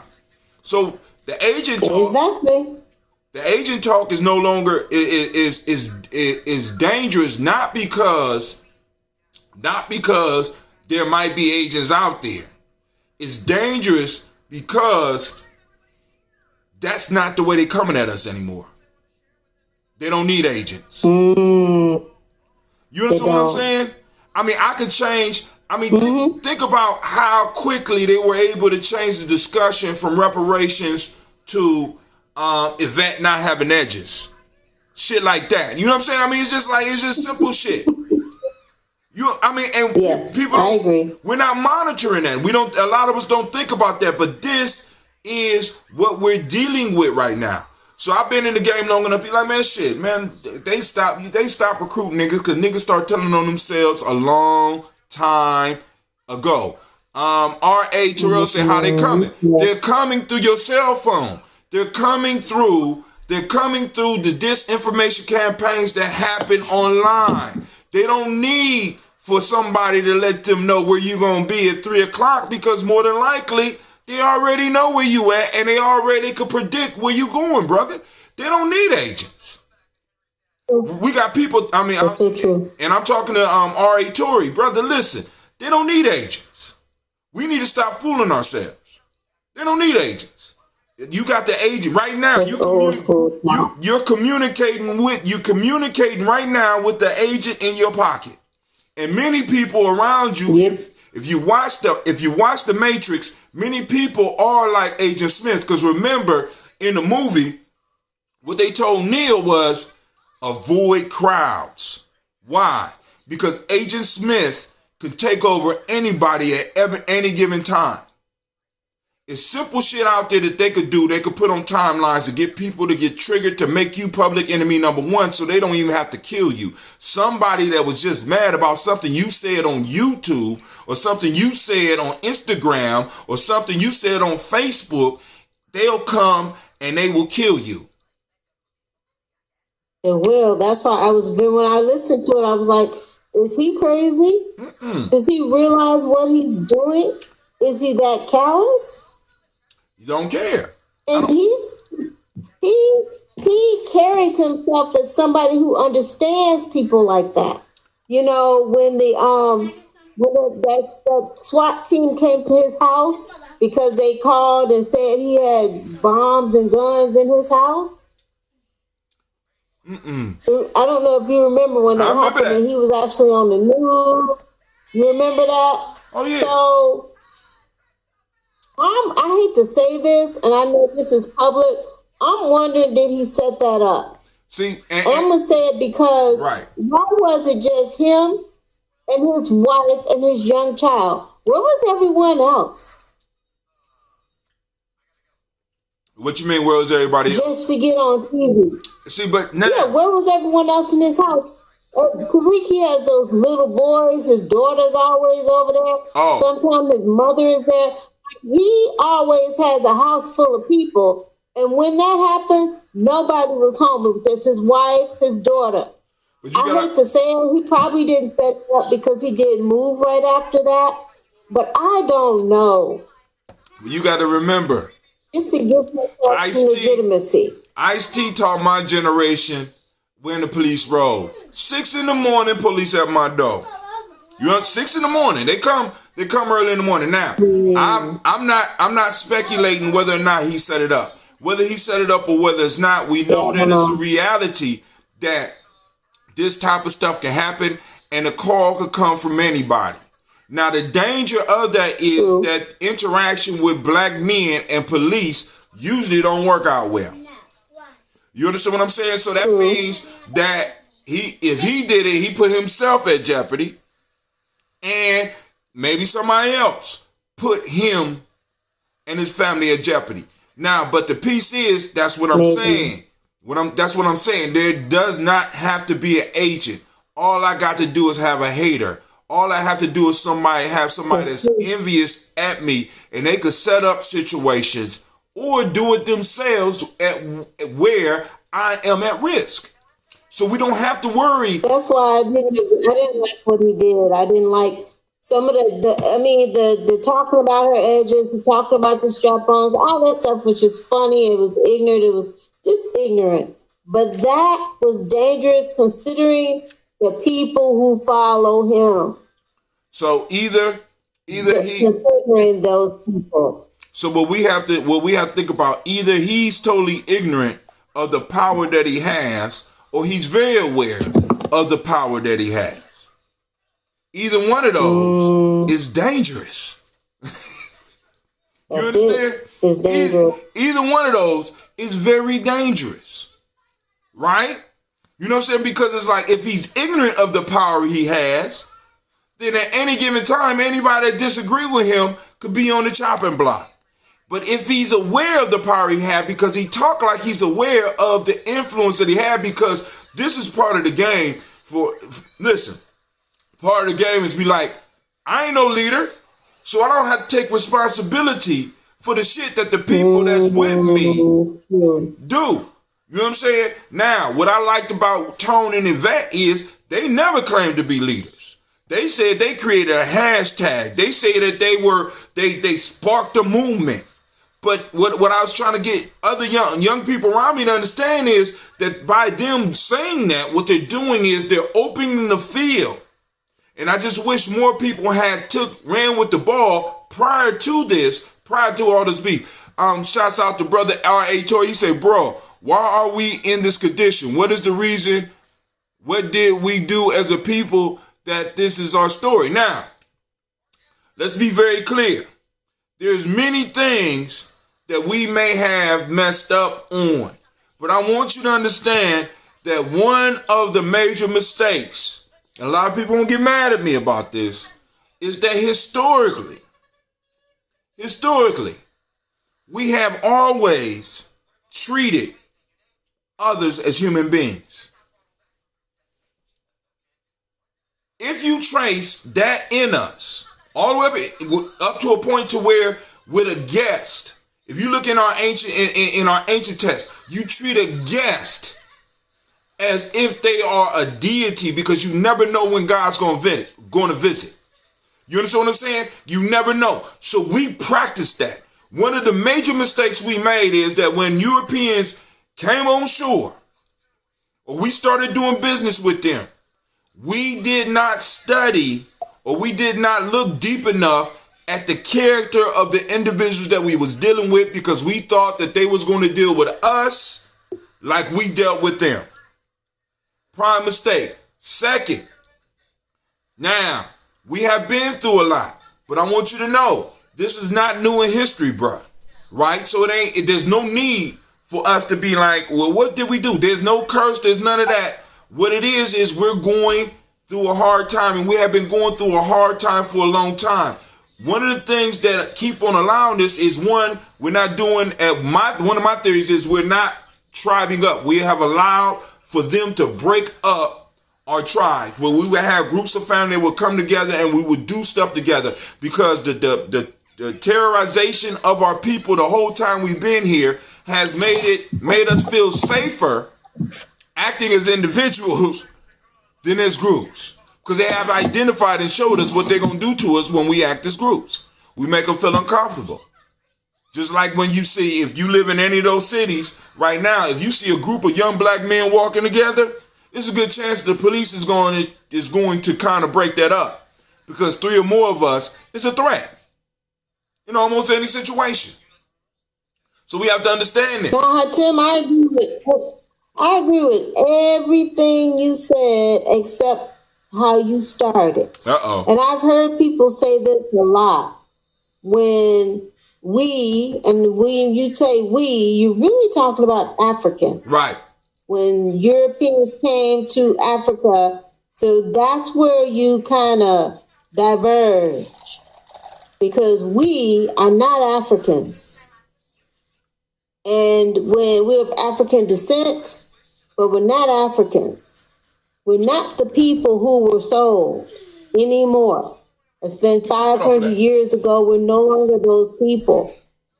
And what I'm saying is, the people who sold us, they didn't see my thing is they didn't see the value in us, the people they sold, the humans that they sold. And I don't think his question was about that. I don't think his question went that far back. Oh, okay. That's what I don't think. So that's my thing. I know a lot of people may not see it like that, but, I've been in Africa some time. I'm married to an African. I've been married almost 30 years. I spent a lot of time in Africa and with Africans, and I'm not indicting anyone. But what I'm saying is, if we want to look at the source, we need to take a real honest look at the source. Because from what I see, that is still the problem with this continent. You have a very 1%. Africa has a 1%. Yes, that's the percent that sold us, okay? And that's the percent that's still selling Africa and enriching themselves and leaving everyone else with nothing. And the whole continent with nothing. And it wasn't because when the Europeans came, they didn't understand. They understood clearly what they were doing. I think they understood clearly what they were doing because they're still doing it.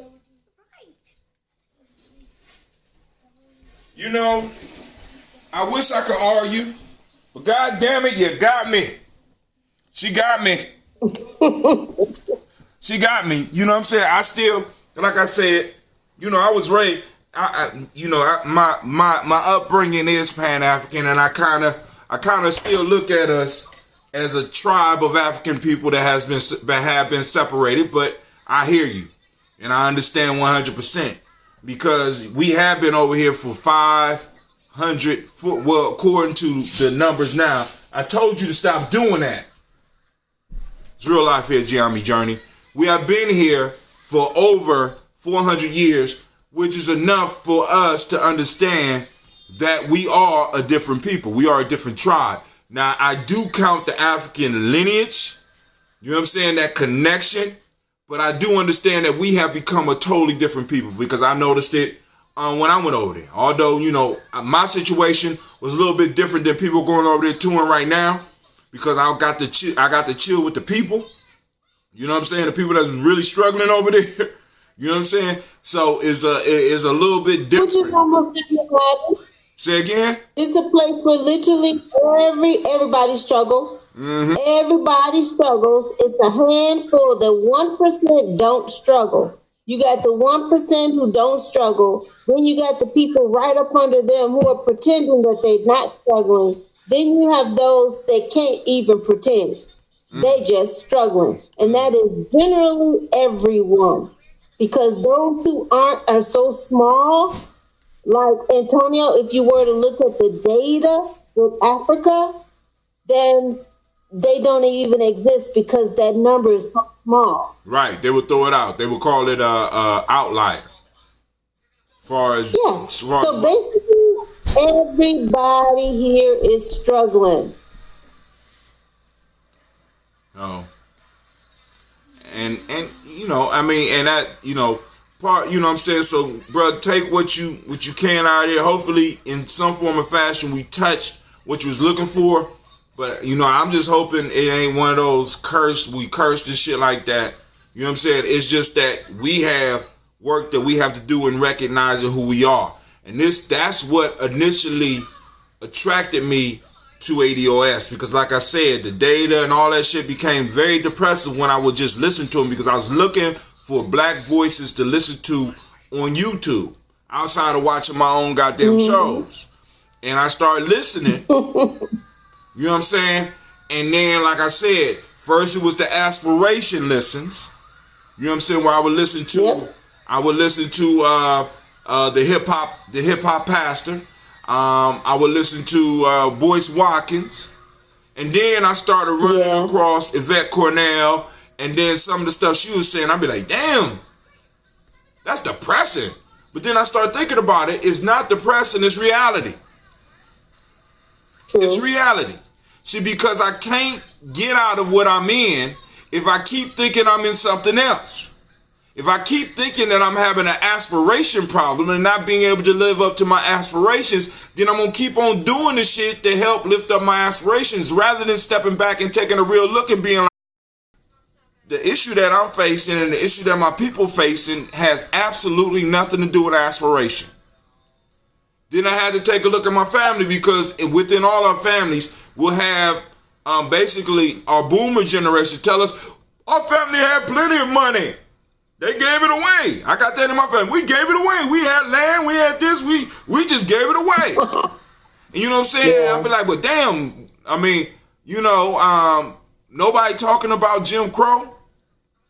Nope, you're right. They don't talk about it. They don't talk about Jim Crow. They don't talk about nothing. I aspire to build a tribe that is able to sustain itself, and I also aspire to make sure that the United States government pay the debt that they owe to our people. True. That's my aspiration. He asked what my aspiration. That's my aspiration. Right? I have to build a tribe so that I can protect what we get. I have to go on and help my people heal, called lineage therapy, and I aspire to force the United States of America to face their initial sin and pay the debt that they owe for that to me and my children, and to those elders that are still alive. That's what I aspire to do. Now, I know a lot of people, you know, but hey, Mr. Ari Torrey, thank you for the questions. And if you want to call in, the number is 614-556-4535. You said who? That was a good question. I said it was a good question. Right, I mean, those are good questions. I think for me right now, and you could probably hear from my responses, you know, with me being in Africa, dealing with a lot of things here, because right now we're in a situation of a crisis. I just, you know, I'm not a Pan-Africanist. I've never been a Pan-Africanist. But I've always understood I was of African descent, and I understand that there is a commonality, but I'm not an ideology kind of person, so I never could identify myself with any kind of ideology. That's just something I don't do. But I just think I do believe that for us to progress at the level that even if we get reparations, for us to really progress as a people, Africa has to also progress. Oh, yeah. Because all the groups in the United States who are doing well, they have a country outside the United States that they can use as an anchor, or they can use as a launch pad, or they can use for something. We don't have that.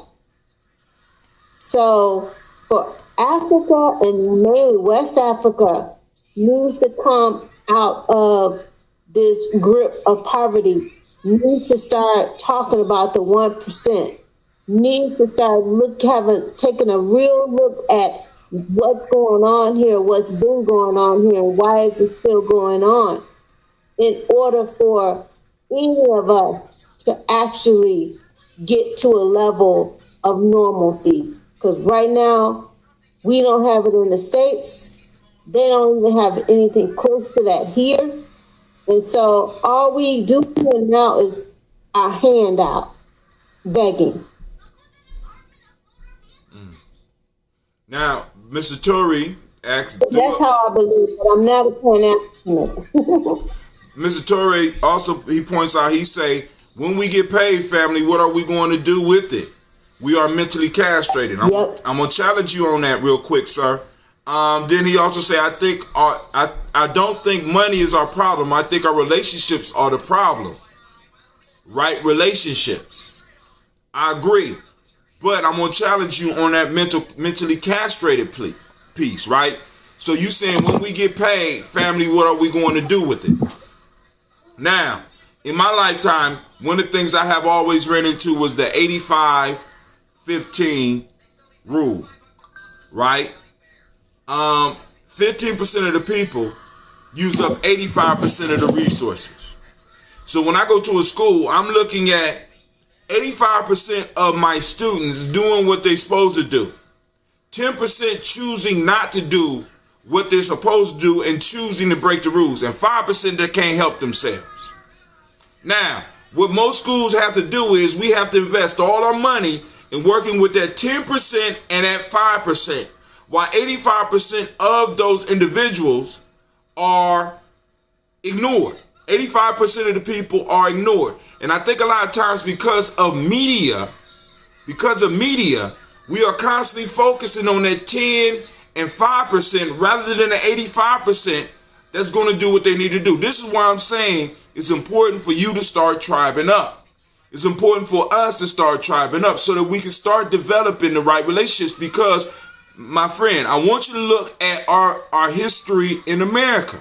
We have always been able to hold relationships together and do what we need to do as families prior to this modern time. You understand what I'm saying? When interference was not thrusted upon us, we were able to build families, we were able to deal with issues, right? But now, all of a sudden, because since about the 70s, for the last 50 years, you know what I'm saying, we got a lot of dysfunction happening because a lot of us are isolated, or we isolate ourselves because we thought that in order to get the so-called American dream, and we have been programmed that the American dream is an individual endeavor rather than realizing that it's a group endeavor, we see individuals falling into fuckery. What I'm telling you is, stop worrying about the people that's going to fuck up their money. The question that you have to deal with is, if money comes, if and when reparations come, what do you plan to do with it? What group do you have that you're able to work with, and y'all able to take a portion of your money and to do something good? Because if you set the example, if you start setting the example now, when the money come, who do you think people are going to reflect on when they start getting it? What do you think some of that money's going to come? So in Gye-Nyame Journey, what we're trying to do is we're trying to set up a framework where we not only got people that we're working with, but we got other people on our side looking at us, wondering how can they participate with us. See, because of you're not even taking into account, let's say reparations come. As many this is what kills me about reparations, Sister Kim. I have never understood why black churches are not getting in behind reparations in a faster and a stronger fashion, because the way black folks have been supporting the black church, you would think every last one of them pastors would be reparations now, because they gonna get 10% of that goddamn money. That's true, but churches are not progressive. That's religion is not progressive. At least the religion that now is not progressive. When it started, the religion was very progressive. Right. And when they preach about it, they preach about the progressiveness of religion. But now it's not. Oh, yeah. It's regressive. It's very regressive, and you know what I'm saying, and it runs against us. Shouts out to Itzik Haddad in Israel. Ari Choice said, I connect to the remnant mindset. However, social media is the tool being used for us to communicate right now, and ran by who? But I got a question for you. This is why I say it's important for other of us to get on it and use it for as long as we can. Because although I'm broadcasting over this internet, the internet is open up enough right now for me to have this conversation with you. So right now, it don't matter who's controlling it. What matters is what I'm using it for, right? I'm using it to discuss our issues. I'm using it for us to talk about our healing. I'm using it to talk about what we need to talk about for as long as I can. And I'm trying to get people to register on other services with me so that if I do get blocked, I am able to connect with you on a whole nother level. Because we can't turn our back on social media, because it's because of social media now that we know what's going on all over the world. I don't know where you are, but we got Sister Kim calling in from Ouagadougou, Burkina Faso. We got another dude right here online from Israel right now. We got people from all over the United States using this tool to have communication and have discussions. So we have to be wise in how we use it. Of course, once again, we're focusing on the 15%, and that 15%, yes, is infecting everybody else, but we're focusing on the 15% that's going to use this tool in a fucked up way, and we magnify them, because I want you to understand, that 15% gets a majority of the views, because they'll throw up the fuckery up to keep you confused, to keep your relationship fucked up. They'll flash the money like they got it and then return it back to who they borrowed it from, and cause some of the relationship rifts that we have. Because family, one of the major facts that we don't want to deal with is that economics is a major factor in a lot of relationships. It's a major factor, right? And because you don't have access to a lot of those resources, then a lot of your relationships suffer. You can't help your children. You can't help your spouse. You can't do some of the stuff that they are seeing on the internet. So it brings issues to you. But if you was to start having these real conversations with people so that we could really know that, family, listen, credit is not wealth. We need to have these conversations with some of our family that's coming in fronting. Credit is not wealth. You know what I'm saying? I understand you got good credit. Credit is not wealth. You can't pass a good credit score down to your children. You know what I'm saying? Nor can you pass your job. You know what I'm saying? You might be able to pass what's left over in your bank account, but they're going to have to take care of your debts out of the money that you leave them. But hold on. Brother says, you're right. Relationship mindset demands us to look past our faults and see our needs. Money will never answer our problems, right? Relationships will. But I'm going to tell you right now, money will assist. Money will assist, because many of the problems that people are having are connected to their social economic status. Right now, especially, I watch Paternity Court. Oh God, that's a program I like watching. I know, but when you watch that show, and I watch it a lot, it tells you very clear that it's the economic situation, and that's why these people cannot form families. They're randomly getting involved in physical relationships with people, not forming families with people. And a lot of that, when you get down to the nitty gritty, is because of finances.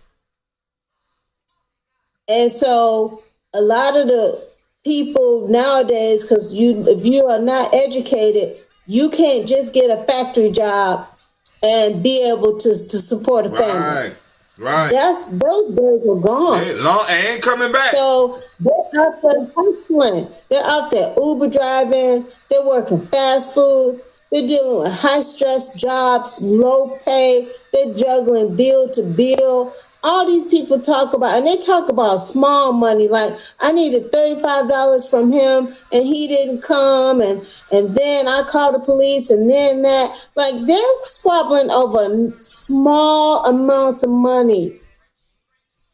And so you can't tell me finances hasn't affected our relationships. Most of our families have been ruined right now because our economic base is being eroded.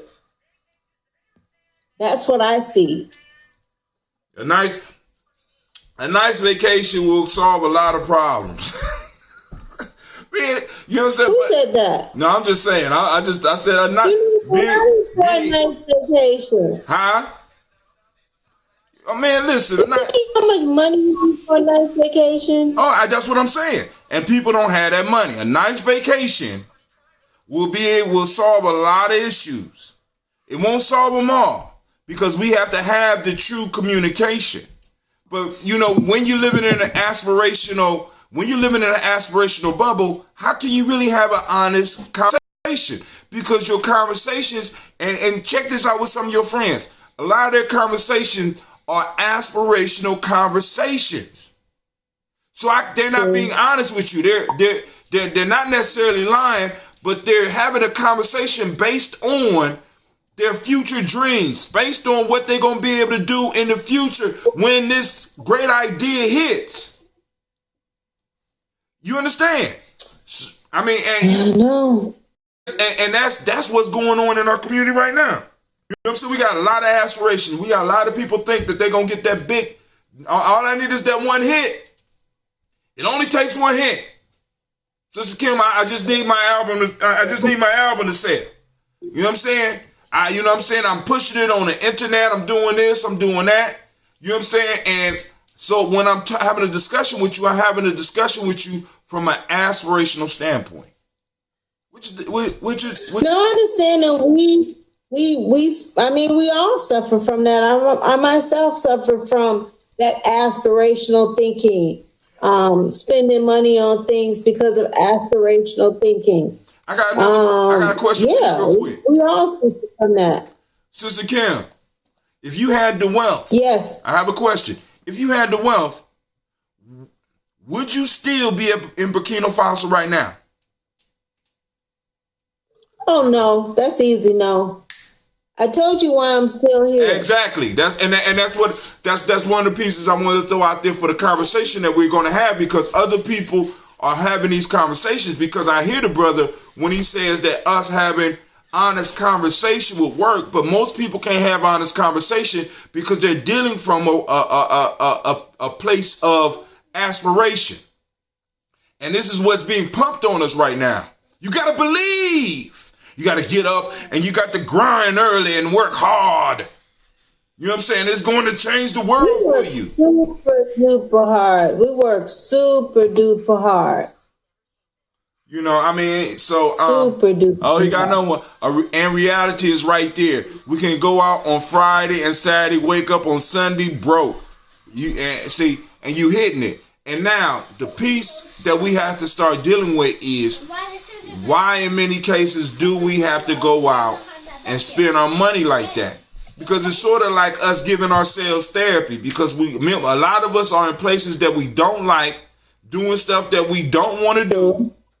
You know what I'm saying? So I need therapy. So what we have to do is form groups where we can have honest conversations before a check is even cut.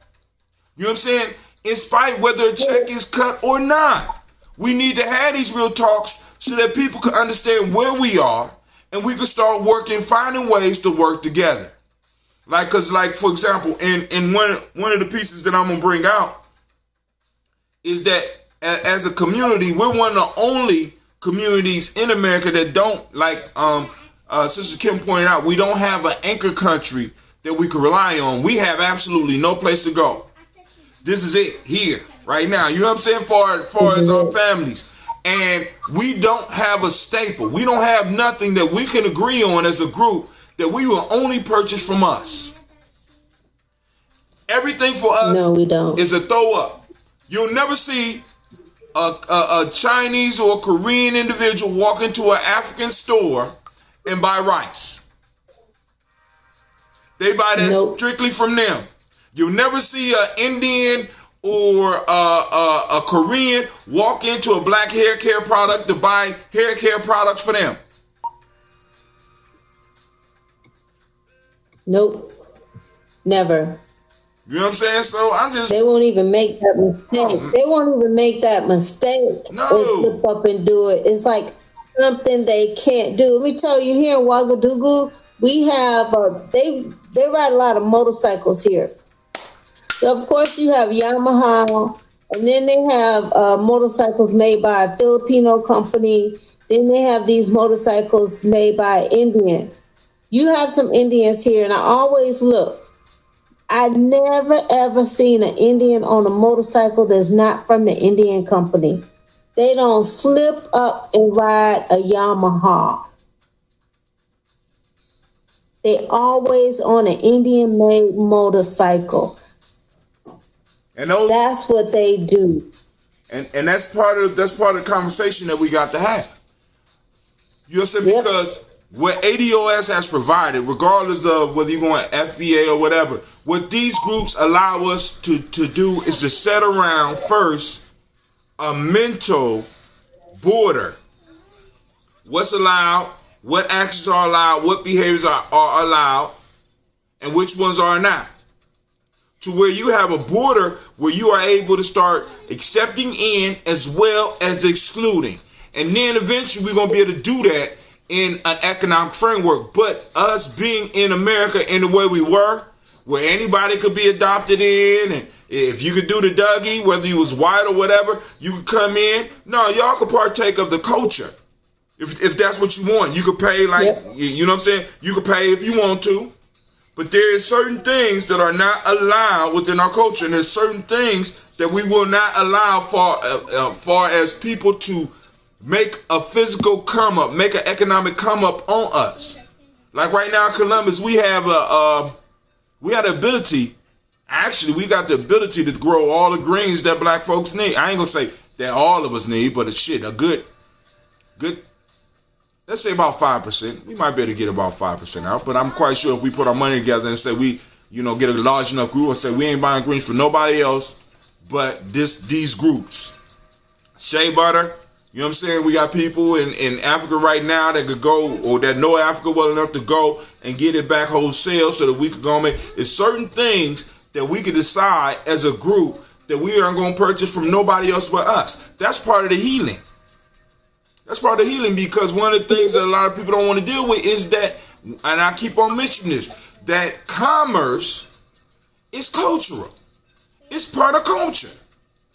We're the only ones that think culture is just about how you dress and how you look, not realizing that dressing is an economic thing. Politics is a cultural thing. We don't understand the connections. How do we relate without a relationship?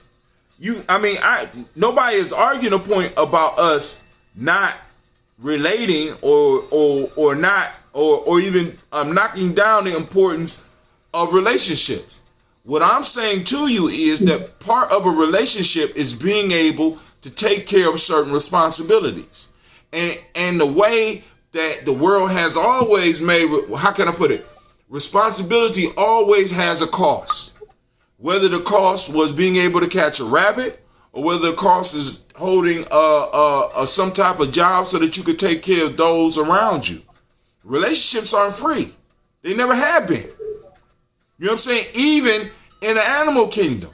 You know what I'm saying? The female rabbits ain't just having sex with all the rabbits. If you a little retarded rabbit that don't look like you can do what you need to do to survive, the lady rabbits is running away from you. There's a cause. That's so true.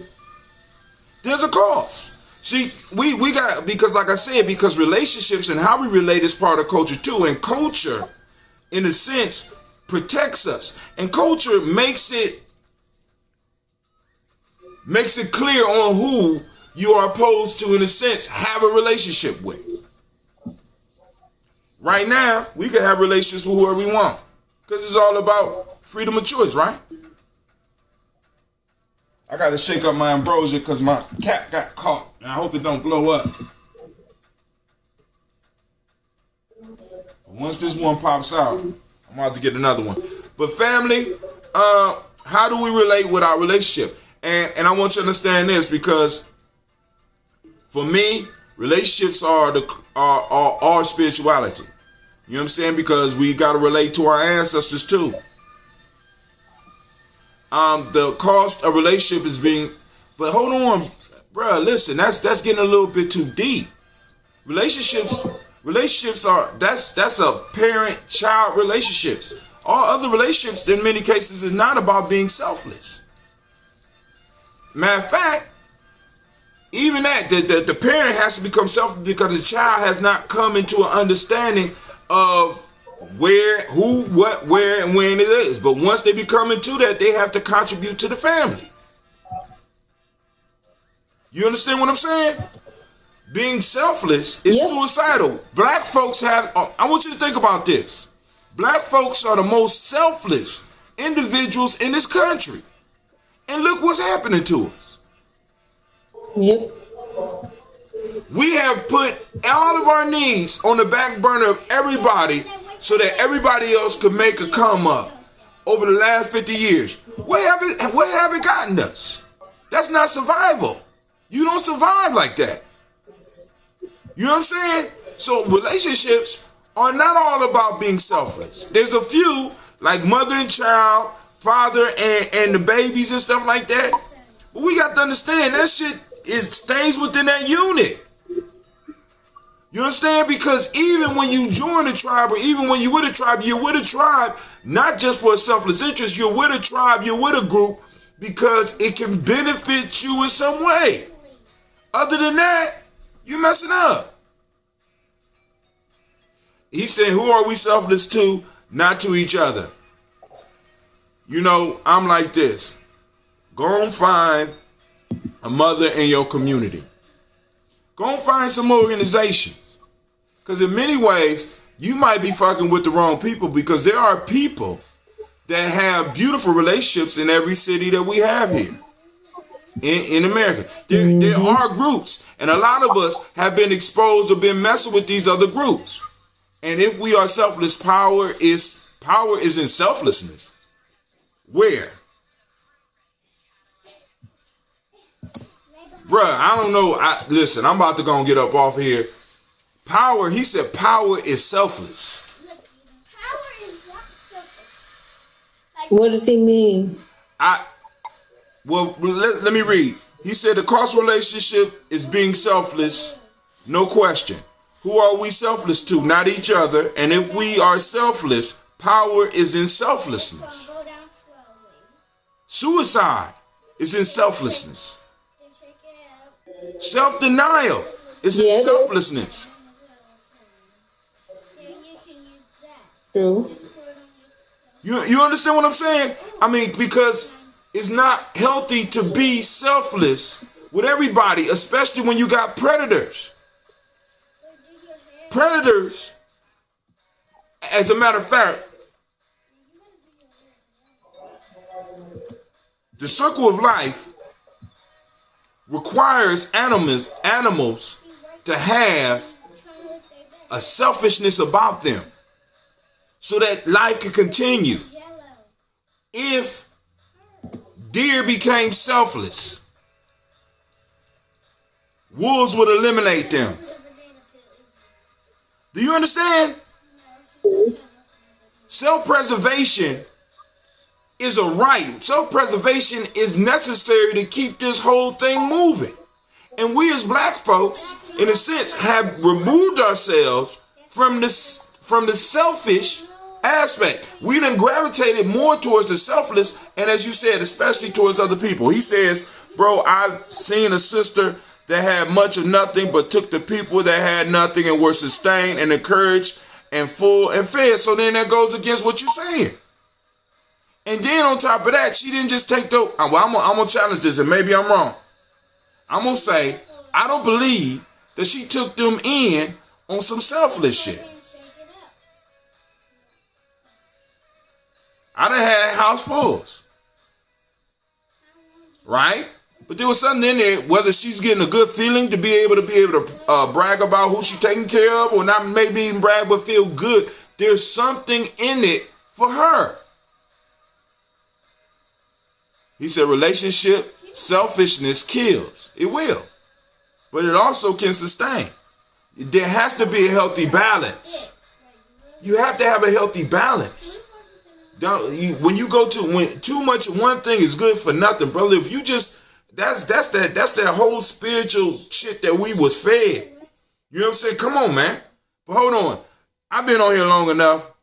I need to go and fold some clothes. We got school tomorrow, so I got to get ready. Yeah, I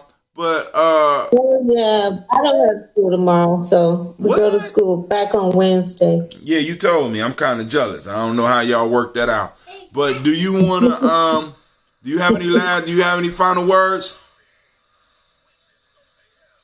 Just Happy New Year. That's about it. So, but Tori, join us on another time. Like I said, feel free to call in. If you want to call in, we can sustain this conversation for a little while longer. 614-556-4535.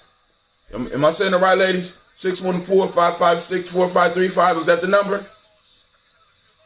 But, feel free to call in. We can sustain this conversation for a little while longer because, too much selflessness leads to extinction. You know what I'm saying? The same way that too much selfishness leads to extinction.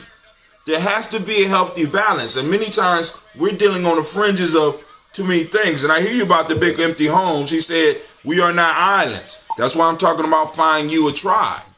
If you don't have one. Because, being selfless and being out there by yourself that sounds pretty lonely, my friend.